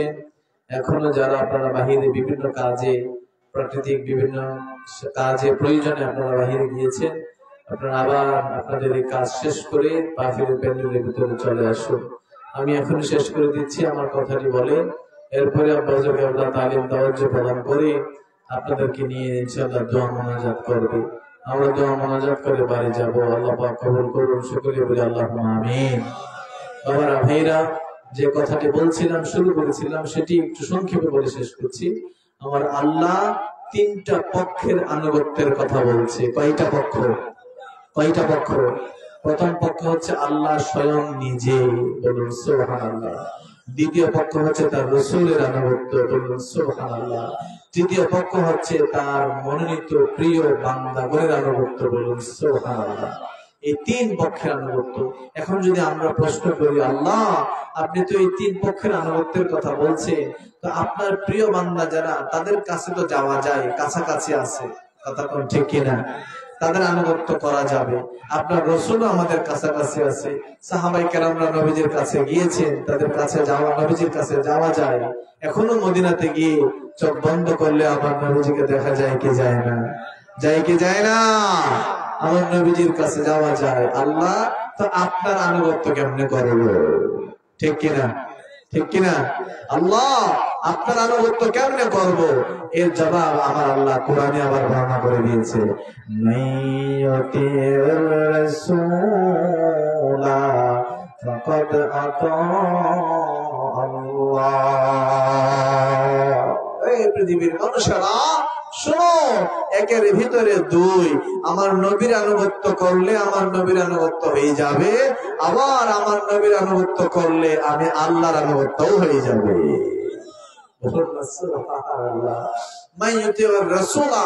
যে ব্যক্তি আমার হাবিবের আনুগত্য করলো, সেই জন্য আমি আল্লাহর আনুগত্যই করলো। এখন নবীজির আনুগত্য করলে আল্লাহর আনুগত্য হয়, নবীর আনুগত্য হয়, বলুন না সুবহানাল্লাহ। এখন নবীজির আনুগত্য শিখবেন কেমনে, কার কাছে? আমার আল্লাহ ওই কথাই বলছে, ওয়া উলিল আমরি মিনকুম ওয়াল্লাযিনা আমানু। এই শব্দগুলি দ্বারা আল্লাহ এটাই বলছে যে তার কাছে গিয়ে শিখো যার কাছে আমার হাবিবের আনুগত্য আছে, যার ভিতরে আমি আল্লাহ আছি, যার ভিতরে আমি আল্লাহর শরণ আছে, আমি আল্লাহ যার ভিতরে আছি, আমার নবীর সাথে যার কানেক্টেড আছে, মদিনার সাথে যার সম্পর্ক আছে, তার কাছে যাও, তার আনুগত্য করো। তার আনুগত্য করলে নবীজির আনুগত্য শেখা হয়ে যাবে। আর নবীজির আনুগত্য যদি শিখতে পারো, তাহলে আমি আল্লাহর আনুগত্য হয়ে যাবে, বলুন সুবহানাল্লাহ। তাহলে আল্লাহর প্রিয় বান্দাদের কাছে যাওয়া ছাড়া উপায় আছে? আর কথা বলেন, উপায় আছে? আল্লাহর প্রিয় বান্দার কাছে না গেলে আপনার নবীর আনুগত্য শেখা হবে না। নবীজির আনুগত্য না শিখলে আল্লাহর আনুগত্য হবেই না। কি হিকমত আমার আল্লাহ এই আয়াতগুলোতে রেখেছেন। বাবা, আমরা এইভাবে কখনো ভাবি না, এইভাবে কখনো চিন্তা করি না, এইরকম ভাবে আমাদেরকে কেউ শিখায় না। আমাদেরকে সাধারণ অর্থ করে যে আল্লাহর আনুগত্য করো, নবীজির আনুগত্য করো, এইরকম কথা বলে শেষ। কথা ঠিক কিনা আমার বাবারা ভাইরা? এই জন্য আল্লাহর প্রিয় বান্দার কাছে যাওয়া, তার ভিতরে ফানা হয়ে যাওয়া, তার ভিতরে লয় হয়ে যাওয়া, তার প্রেমের মধ্যে বিলীন হয়ে যাওয়া ছাড়া আল্লাহর রাসূল কখনোই মিলবে না। এই জন্যই আমি শুরুতে একটা কথা বলেছিলাম, সেই কথা বলি এখন শেষ করছি। দৃশ্যমান কারো কাছে না গেলে অদৃশ্য মারিফত পাওয়া যায় না। দৃশ্যমান আল্লাহর প্রিয় বান্দার পায়রবি না করলে, দৃশ্যমান আল্লাহর প্রিয় বান্দার গোলামি না করলে, দৃশ্যমান আল্লাহর প্রিয় বান্দার কাছে গিয়ে নিজেকে বিলীন না করলে, অদৃশ্য মারিফতের নূর আপনার সিনার ভিতরে কখনোই আসবে না, বলুন না সুবহানাল্লাহ। আল্লাহ পাক আমাদেরকে কবুল করুন। সকলে বলি আল্লাহুম্মা আমিন। আল্লাহুম্মা সাল্লি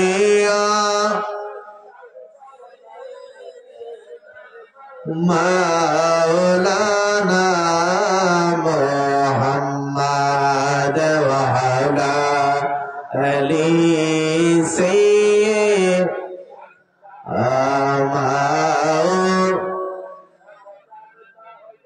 সকলে বলি আলহামদুলিল্লাহ।